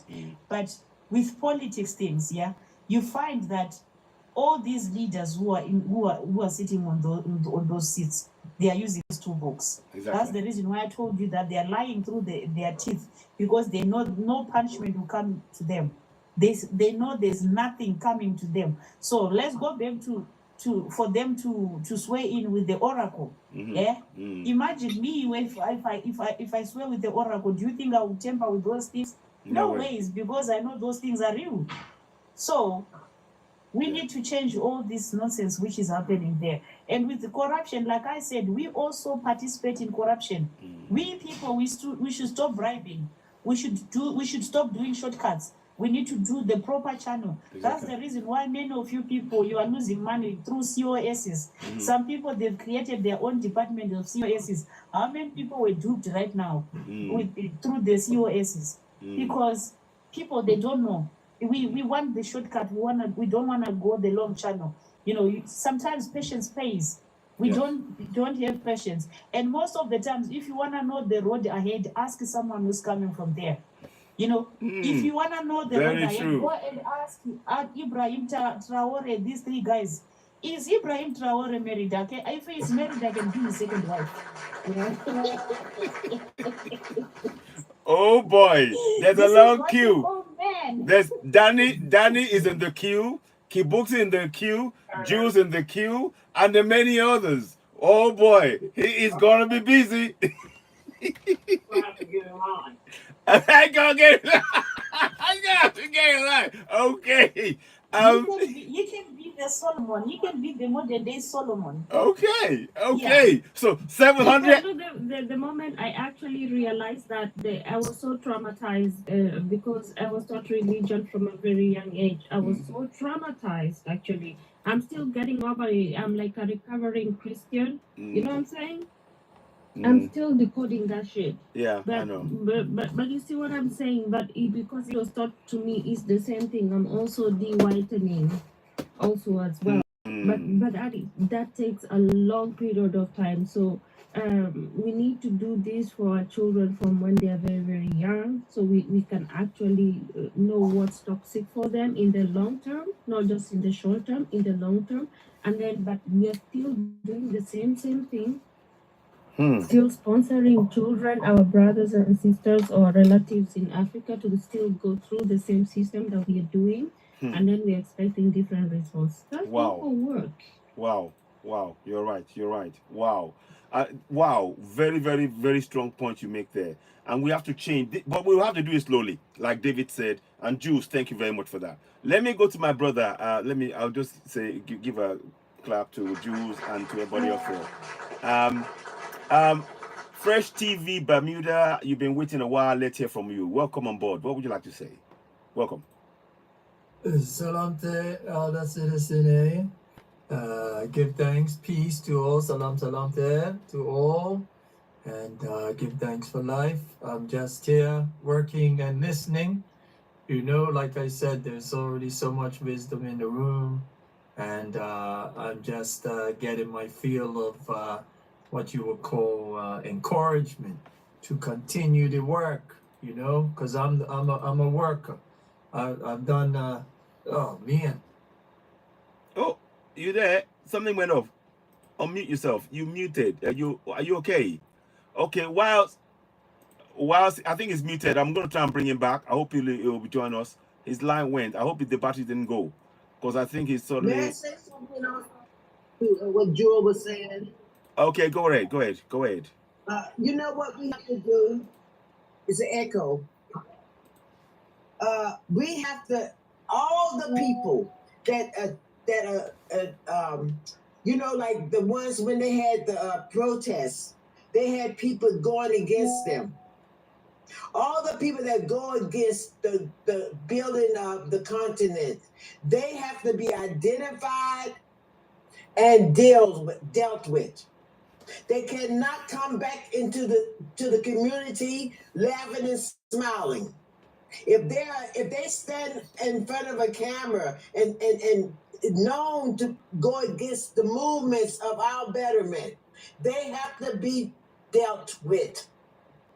They cannot go without having some consequences for that. Thank you. Well I said. think Kenya is dealing with that, and we are a very good example of that. Kenya is dealing with that accordingly. We're not joking around now. Good. We done. Good. But Good. It's taken a cost of money crisis though Yeah. for people to get there. Where people then, like you said about Kenya, you know better than anyone what's been going on with Kenya and what the IMF and the World Bank have been doing, and that has been exposed recently. Because I think, wasn't it, they're trying to charge, basically make it that people living on land ended up becoming leaseholders rather than freeholders of the land, so that they could pay that money back to the IMF, to the World Bank. And it's taken that crisis of existence and the situation where so many people lost their life for people to realize. And that's another thing why I think almost how COVID has become the catalyst to a lot of, whether it's negative, positive little changes in the world, whether it's your work-life balance, whatever. When it comes as well to Africa, when people realize and see that there's no money and there's more of a youthful population in Africa, they don't take no shit. That's when they say, why have I got no money? And then when they investigate and find out what's going on, that's when the tables get turned. But unfortunately for some people, they make that awakening beforehand. That's why we've got to be careful though, because sometimes some people take a little bit of time before their brain clicks into gear. You know, so sometimes the brainwashing and mental slavery can hold on tight, but some people can work against the revolution, and it can take a little bit of time for some to wake up. I think, remember, once upon a time we used to call them sheeple, people that are asleep. Yeah. Some of our people are asleep. Some of us, we're awoken here. So I think there's no one in here who doesn't know the agenda and what's going on. But unfortunately, sometimes some of our people take a little bit longer before they come to that reality. And I think we do got to leave a little bit of leeway for people to get there. Because we're going to need them. Yeah. We're going to need them. Yeah, we are. Yeah, absolutely. You're Okay, right. you know, You just got another husband. I'd like to ask Oh, a question. okay. Did you ever get around to checking on your computer to see about the timer? I you know what? I the last few days I've not really checked it. I looked briefly, but I need to go do a deep dive on that properly. All right. So you didn't do your deep dive. I still want to come up here because, you know, I've been in and out and off all over. Matter of fact, I just got invited to come on. Let's do a little, somebody's having a birthday celebration. Oh. So I want to talk a little bit. Okay. I want to talk about the Mighty Three. I want to talk about if maybe their manpower has gone down a little bit because, you know, they're under attack and they've been under attack. I just wonder if anybody from neighboring countries, young, strong, virile men who are not really doing anything, not working, not in school, would actually consider going to that country and joining them and helping them. Because, well, what other country in Africa is doing all the great things for the people? You know, the farming, the health care, the education, all the good things he's doing for the people. So I'm pretty sure just moving over there, at least temporarily, would be beneficial. They might even learn something, a trade or something, might become a medic or a farmer or a military man. And so everybody want to go to heaven, but don't nobody want to be unalive. So I'm just saying, we gonna go one way or the other. Go on over there. Yes. I'm recruiting, Yes. but Burkina Faso. Yes. Get on over there. Yes. Come on. Yes. Good meal, hot meal waiting for you. Yes. Yes. No, thank you. So yes, it's a 50-50 chance that you might go down. And if you one of them holy rollers, pray your way on over there. Exactly. Pray the whole time you're there. Pray before, during, after. Just get over there and assist. You will go down in history as a hero if you go down, because they're doing a pretty good job of holding it up. They're holding it up over here. And I'm just so proud of them. So the fact that they're improving their military is impressive. The unions that they are joining in with other countries, it's impressive. So from right there on the continent, they are making alliances with others. It's so sad that they're going to have to leave the continent to get allies. But okay, they're still doing whatever needs to be done for the people. That's the best part. This is not for them to get rich. This is not for people to sit back and say, oh, they're going to steal in a few minutes. Well, they're not stealing so far, so we're going to watch them just progress. That's all I see. Progression. They are doing wonderful things for the people. They're having others join them with their money, with their manpower, with their know-how, with their resources, with their artillery. I want them to pile up some artillery. Yes. Keep them out of there. Yes. Whoever comes, keep them out. Build your own school. Plant your own food. Wear your own clothes. Do your own. He's even got them wearing African clothes to school now. He's got the kids wearing African made clothes, you know. When you think about that, can make jobs for them. The sewing, the tractor repairs, the building of everything you need, because they are being, not just he, they are being self-sufficient. Exactly. Those minds that they have, clearly they know how to use it now. You dig that gold up, you melt it down, you turn it into a bar, and you put that bar for sale. So whoever wants to pay the most for it, Yes. make them bid on it. Yes. Yes. And then take that money and create some more jobs. Children wearing uniforms to school, create some jobs, and create some consistency and some pride for the young ones. And they telling other people, don't come over here and build no school and try to indoctrinate out. Because it's so important for the next generation to be taught a little different. Because if the oppressors ever get a chance to, they will erase that any of this ever happened. So when they teach these children, whether they write it in a book or not, the children are right there. The children know the truth. The children can verbally pass it on to others. And in this era of technology, they can have whole YouTube videos about it, documentaries. I'm just so proud. I have never been prouder. Rightly so. Rightly so. I'm about to bust with joy. Wow, that's awesome. Wonderful, wonderful. Thank you so much, Linda. Thank you for that. And also thank you for holding the fort earlier on, whilst I was away, yourself and Vaname and Kibuxi. Thank you. Let me say something quickly. I really want to say we must not relent. We know some people are asking me questions. They're saying, I had somebody say, what happens? What if anything happens to Ibrahim Traore or Asimikota or General Chani? Nothing is going to happen to them.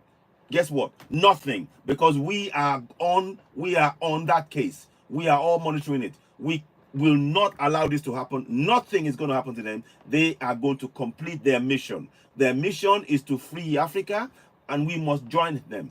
The only thing that is happening is that all of us are going to join in making sure that Africa is free. That is what we're saying. So that's why we're doing programs like this, to raise awareness of everything that they're doing. You see, on this program, I deliberately put them behind me, and any news that I hear about them, I bring it forward. This is what we're doing. So we need to continue to bring this up time and time again. Raise that awareness, begin to share information. For example, the fact that they're wearing African-made clothes means that they're creating jobs, like Linda said. These are tiny things, but how come other African countries cannot do that? Other African countries, ECOWAS countries, can begin to actually make clothes in Africa that we will wear rather than import any. These are the right things that we're doing. Yeah. So, yeah, right now, the only thing the liberating countries must do is go slowly. Haste will make waste. Exactly. So we need to do that. Let me see if I can bring my brother on, because he was talking earlier on Fresh TV mid. I'll see if I can talk for a few minutes. We're about to start wrapping up. It's about altogether, it's almost 7 hours now we've been on here. 6.5 hours. Yes. So but I want to just quickly let Fresh TV go ahead. Let's hear from you. Go ahead. Salam, please. Yeah, so give thanks. Everything is so correct in the thinking. I think we must continue to try to reach leaders. You see, I believe we really must try to reach leaders to fill in these gaps, because it's the one thing, right? Will a speck of black in anything lighter will change it. So we have to look at colonization and our thinking process the same way. Every ounce must be taken out, or it will come back and resurface, because it will grow. And before you know it, we will be back fighting the same mentality.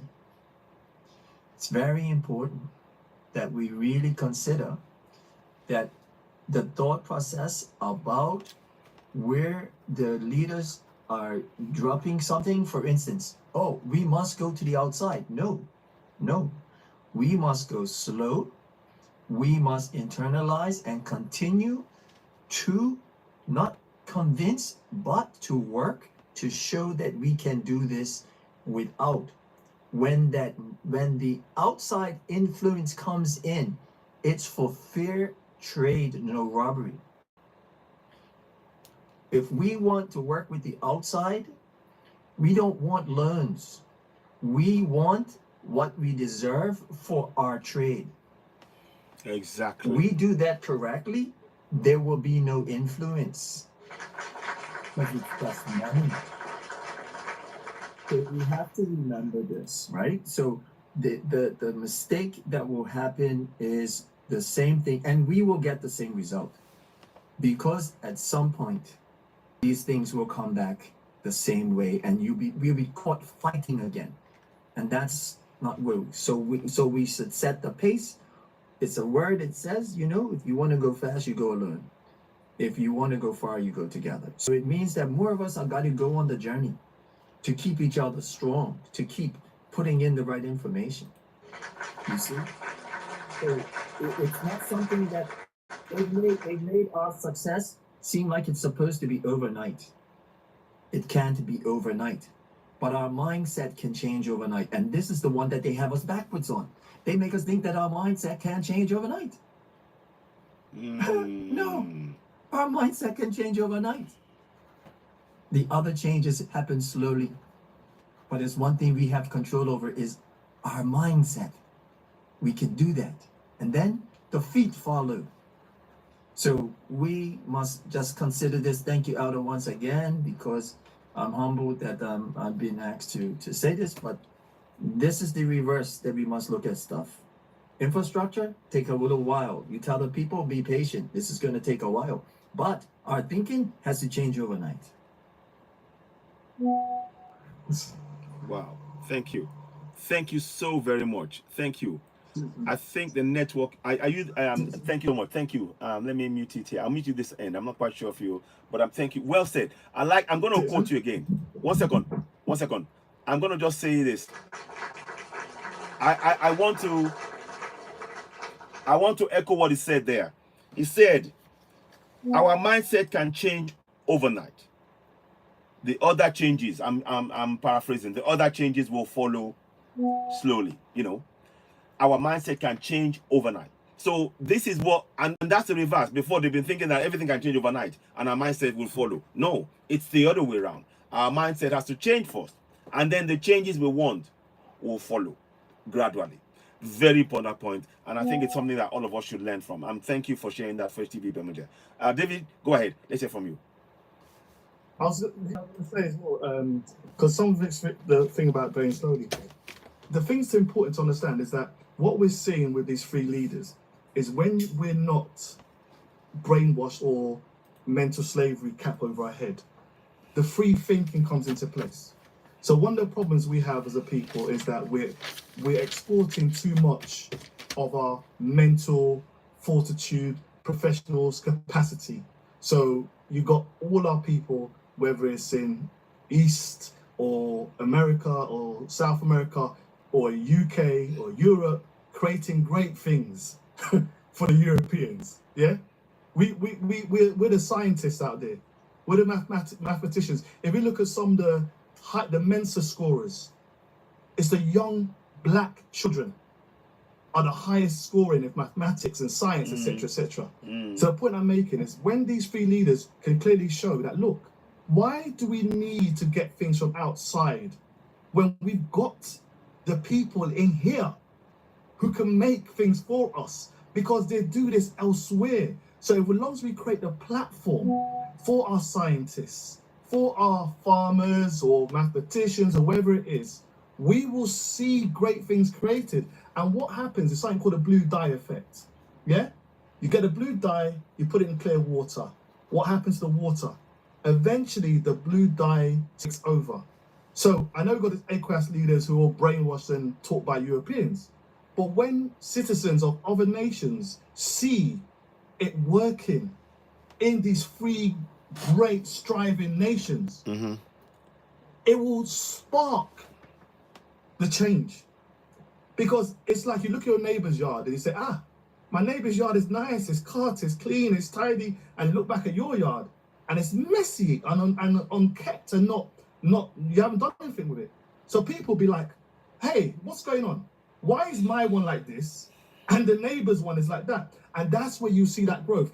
They're going to be an example for us of how African unity and progression can make the change. And that will be the catalyst.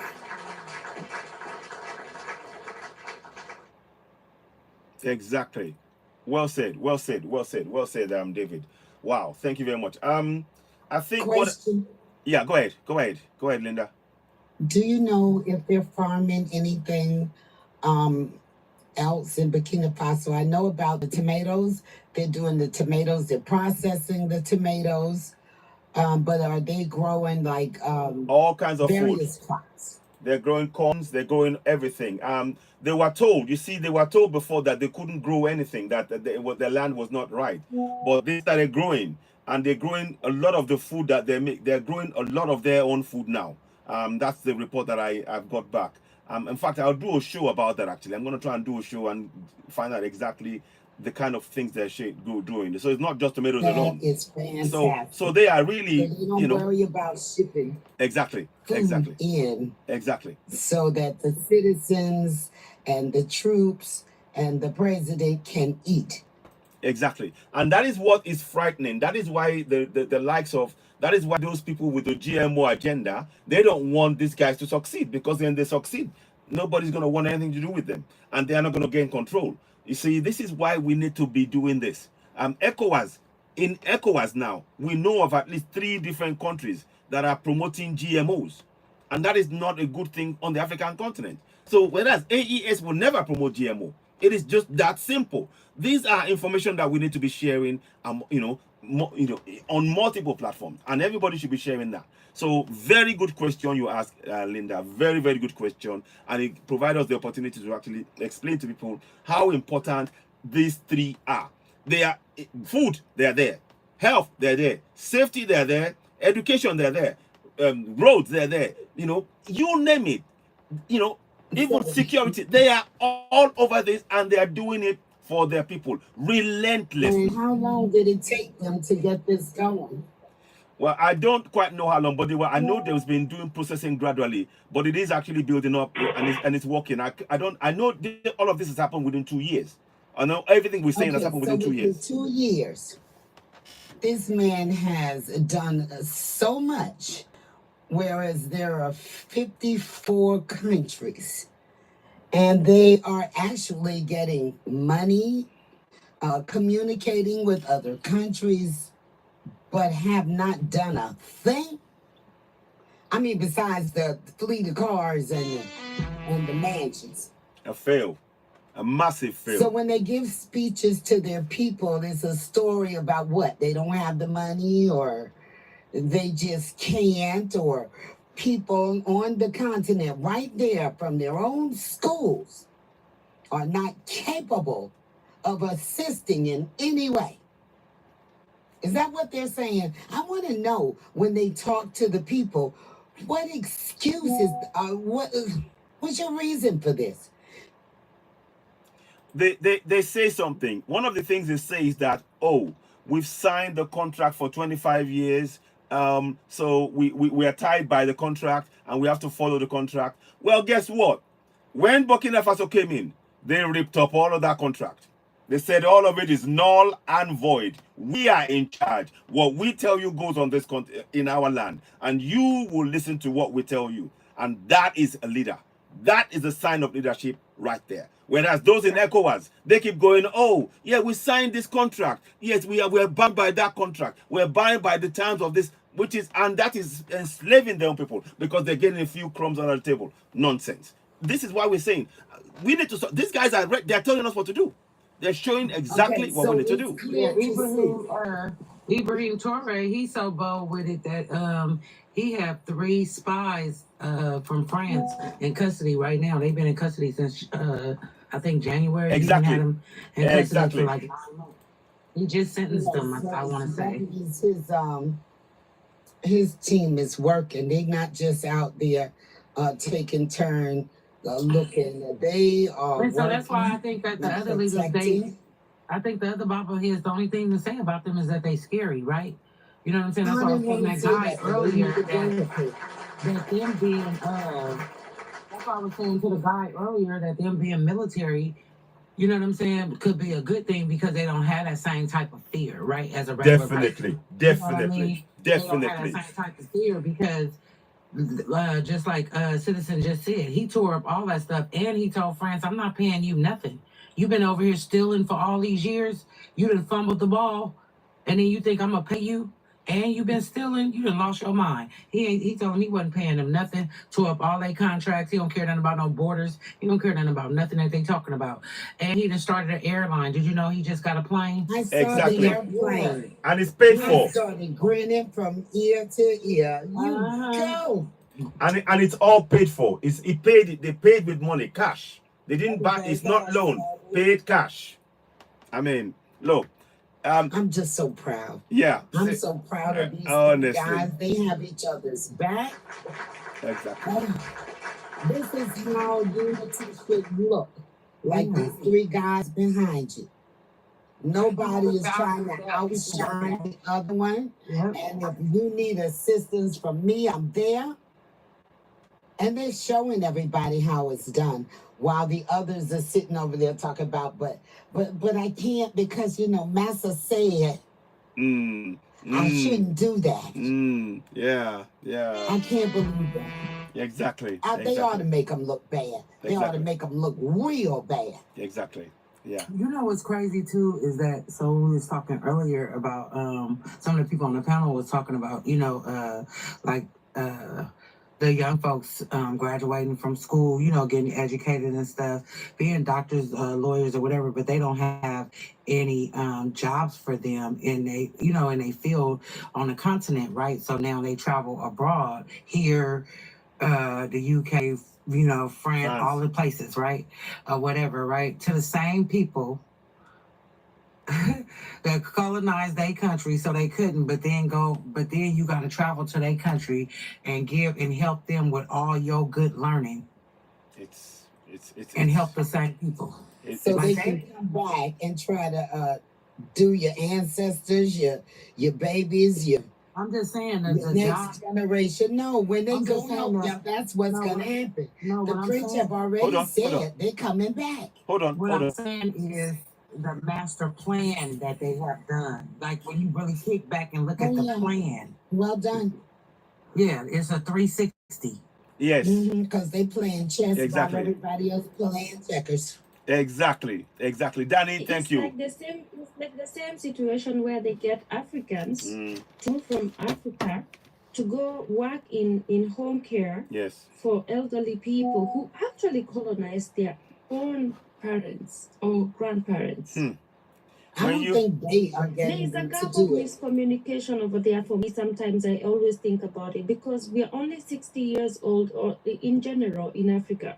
But then a 20-year-old was living somewhere, or even somebody who is like a 70-year-old who was born in Africa, lived there for 10 years before they were moved out. But then, let's say, for example, on average, you find an 80-year-old, someone and then you need to go take care of them. You see what I'm saying? Yeah, it is. Wow. Listen, math is mathing. It's not mathing. The way you said that now, just math is wow. not mathing. Wow. You move from Africa to go take care of an elderly colonizer.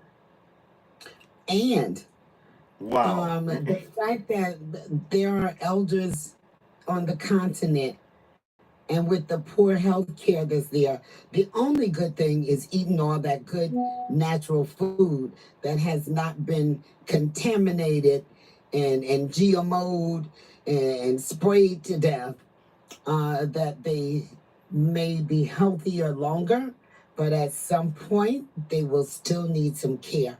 And the fact that you are putting out, because I'm sure everybody on the continent want to be a doctor or lawyer. So the fact that you're putting out these doctors and lawyers for them to run right straight into the arms of the colonizer.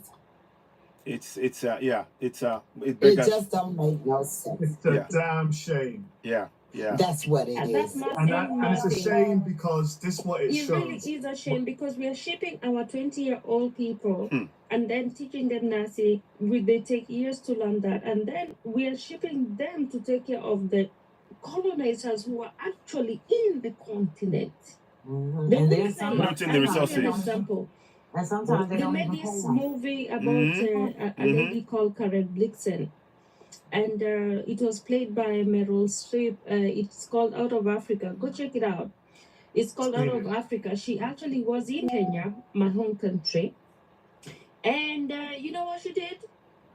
Gorillas. She brought a lot. No, she died of syphilis because, and actually, what she used to do, they don't talk about it. They have a museum in Kenya, and what they don't tell about that when you watch, like, go watch that movie, is actually acted by Meryl Streep. She got very many awards about acting about that. It's a Danish woman where I live now.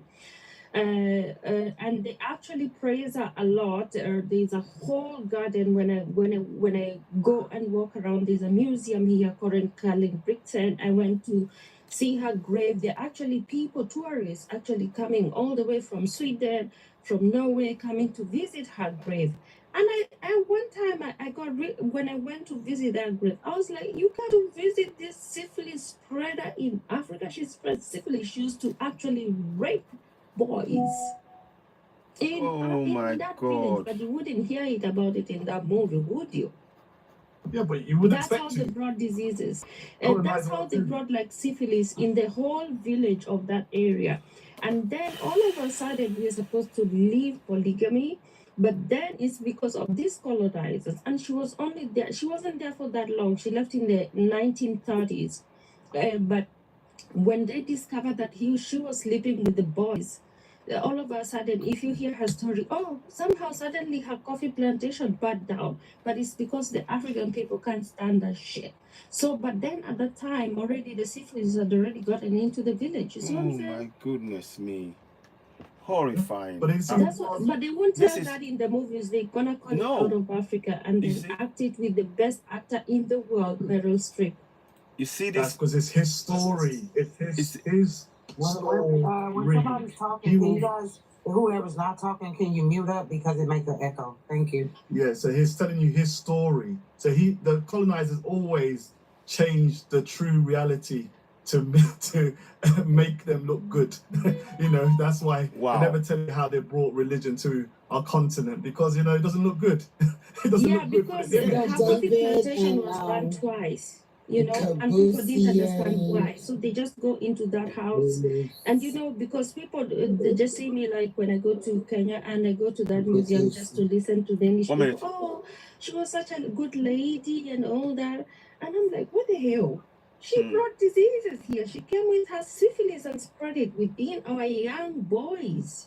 Not men, boys. Okay, host, did you check and see about Sweden? Because I saw this recently. I am- about Sweden I'm gonna have a look. paying people to leave the country. The black people only, not Yes. everybody. Yeah, I've heard about that. I've heard about that. Yes, I've heard about that. Okay, so people are being educated. I know that human resources is one of the most valuable resources any country has. But when you educate people, especially a people that think the only way to make some money is be a doctor or a lawyer. So you get them all educated up, being a doctor and a lawyer, and they go scatter all over the globe. And then they get someplace and they make some money, and then the people of that land want to pay them to go home. Yeah, I mean that is. This I is need to. why I'm saying it's turning the tide. We have to prepare, because it's so easy. It's not our land. It's not our place. Yeah, And what I'm saying about we have the leaders in Africa. Here we This go. is where it's indictment. When you talk about exporting our talent, old woman cleaned her bottom in UK. They're probably a graduate. Yeah, no UK person comes into Africa. Sometimes they take the worst one. They're not graduates. We are. But what I'm trying to say here is this is indictment, and it shows you how maladministration we've had in African countries because the colonizer has wanted it to be so. He's wanted it to be so, to the point that there's no jobs, there's no infrastructure, there's no capital to then have our young people step in and continue to grow. Any nation that looks to grow has to have the conveyor belts people trying ready to to just the step whole in. thing up there, but you just keep chopping it down smaller and smaller. Can you? I can't. The same thing went on recently, right, in the UK, with them having a demonstration and also Yeah. wanting the black people to Leave. leave. Yeah. Yeah. So they started being pretty mean and protesting there.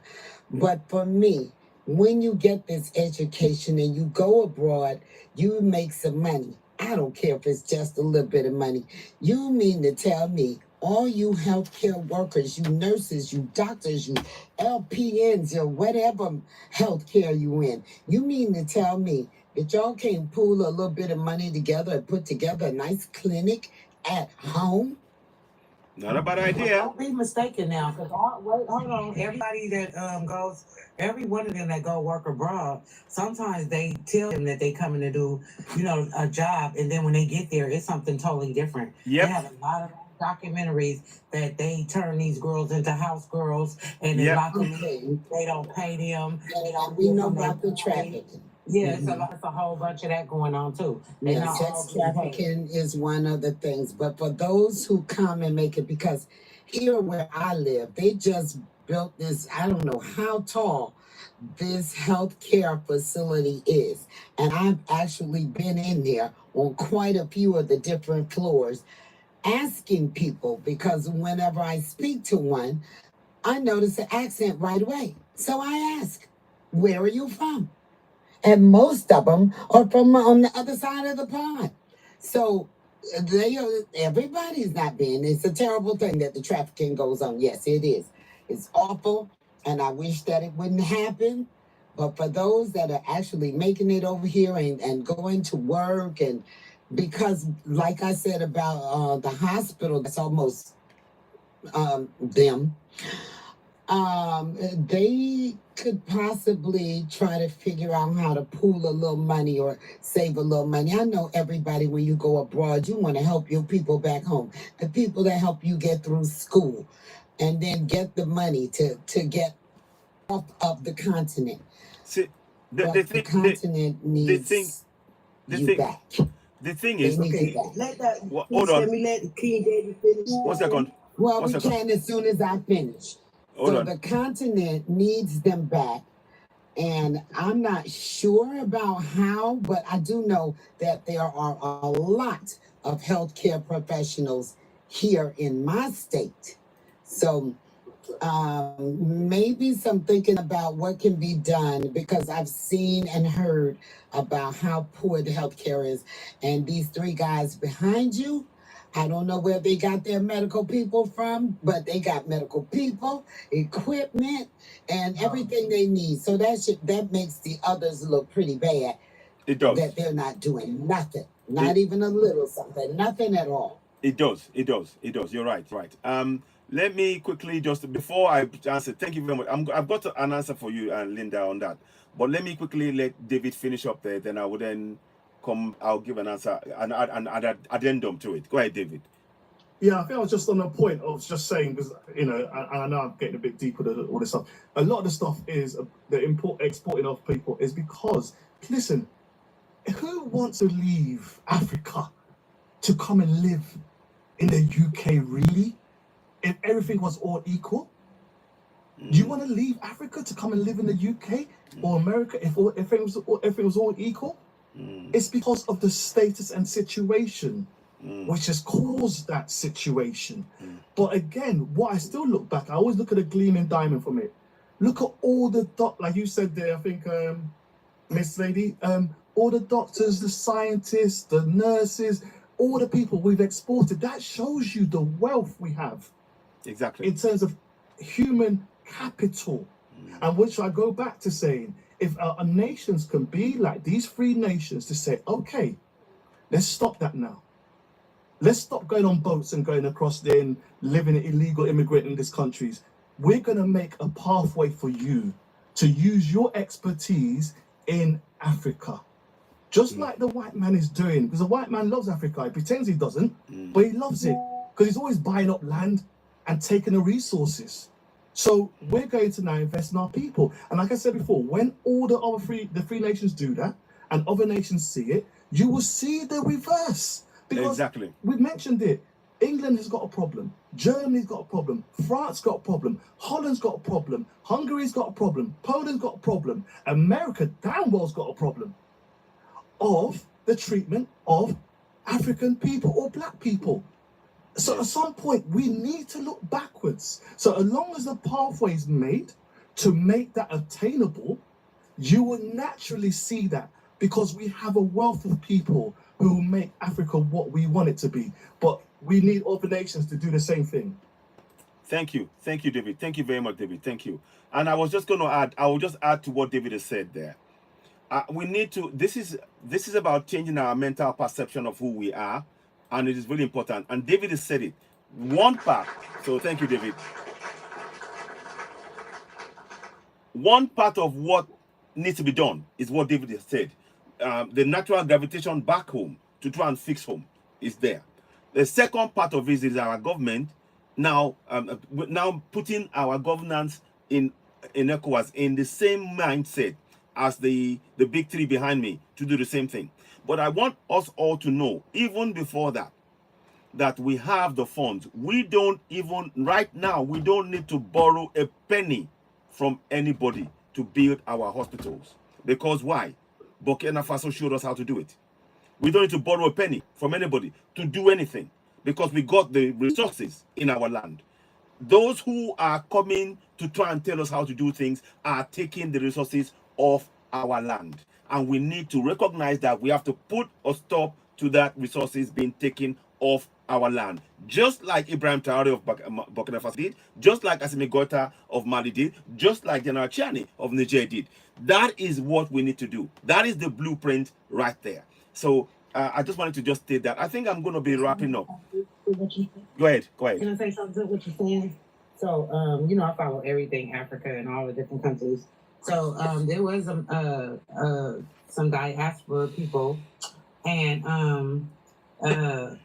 the head man was a black guy, a male, and then he had like 5 or 6 other people with him in his group, right? And he was employing people from the continent. I think it was in Ghana or whatever, and he had like a place where he would feed, you know, like trying to feed people, and then he was trying to build a few houses and stuff, and then he was trying to start a clinic there, and for some reason the government came and tore it down. That's what really caused me to stop on the video on YouTube, because he was you know, trying to put it out there that for no reason they just came and started tearing down his buildings.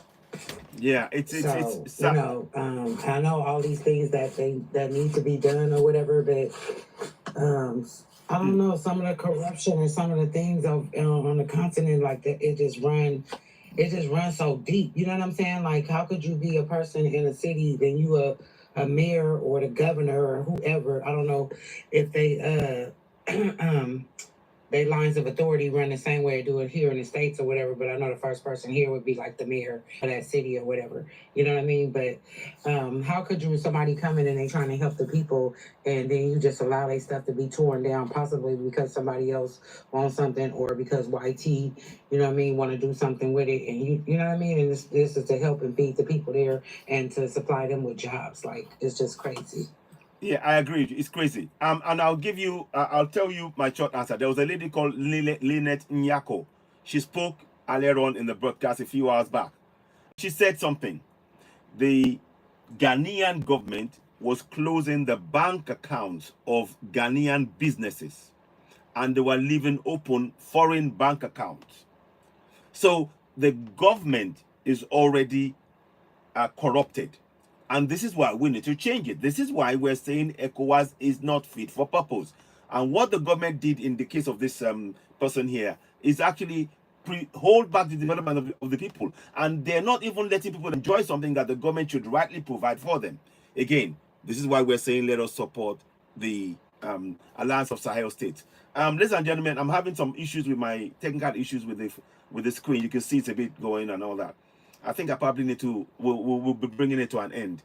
I want to thank everybody that has been speaking. Vanna May, thank you so much. Queen Vanna May, thank you very much. Linda, Queen Vina and Linda, thank you very much. David, thank you very much. Kibuxi, thank you. Danny, thank you so much. It's been a real pleasure. What I'm going to do before I go, I will sing out with the song How Long Will I Be? And please, as you're watching, we would like you to consider subscribing to CitizenAY on the platform. So subscribe to us, help us grow the platform. Also, gift the platform as well. And thank you so much for your for joining the broadcast and your contributions, both in the panel and in the comment section as well. I thank everybody. It has been a real pleasure, and I thank you all. Queen Verna, Queen Linda, Kibuxi, Danny, David, and everybody else. For now, I am going to sign off with the song, How Long Una Go Dey Suffer? I have it on iTunes and on Spotify. It'll be a great thing if you can download it for us and actually help us grow it and share it among your friends. Let's get it, because we're going to use some of the funds to actually do a lot of the work we're trying to do here, which is to empower people in our local languages. It's about taking collective action, not just about talking anymore.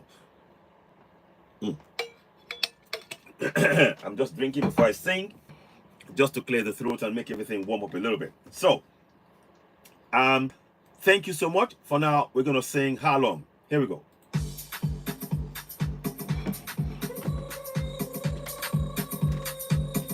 Ha! CitizenAY. My people, oh, I throw a salute. Hey, hey, hey, hey, huh? Me on here, oh. Yes, sir. Here we go. How long? How long? How long? How long gonna go dey suffer? How long? How long? How long? How long gonna go dey suffer? How long? How long? How long? How long gonna go dey suffer? How long? Oh, how long? How long? How long gonna go dey suffer? My people, we don't tire inside Nigeria. Now slave camp we dey, oh. My people, we don't tire for the country where them they call Nigeria. Now slave camp, whoa. The time done now where we suppose stand up for our right, whoa. Stand up for our right, whoa. The time done now where we suppose stand up, whoa, for our right, whoa, for self-determination. How long? How long? How long? How long gonna go dey suffer? How long? How long? How long? How long gonna go dey suffer? How long? How long? How long? How long gonna go dey suffer? How long? Oh, how long? How long, my people? How long? How long gonna go dey suffer? Abdul Salam na fake man. Now he put that year constitution for your head, yo. Abdul Salam na fake man. Now military man come tell una say una get constitution. Na lie, yo, na fake, na fraud, oh. That year constitution. Now he then they say close una eye, yo. Me una wake up, oh.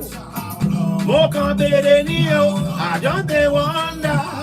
Mo kan bere ni o, I just dey wonder. Mo kan bere ni o, I just dey wonder. Mo kan bere ni o, I just dey wonder. Bere ni o, I just dey wonder. Mo kan bere ni o, I just dey wonder. Mo kan bere ni o, I just dey wonder. Mo kan bere ni o, I just dey wonder. My people want make una know say self-determination, oh, na your right, yo. My people I want make una know say self-determination, na your right, yo. You must fight for your right. You must stand for your right. You must get up, stand up. You must tell your people for your village, for your town, for your city, and inside country where you dey, oh. Atiku, Emiloko, Peter Obi no be the solution. Now the solution, now into the solution. Make una wake up. Make una wake up. Time down now. You be Yoruba man. You be Biafran. I want make una know say self-determination now your right you. Hey, hey, hey, hey, hey, hey, hey,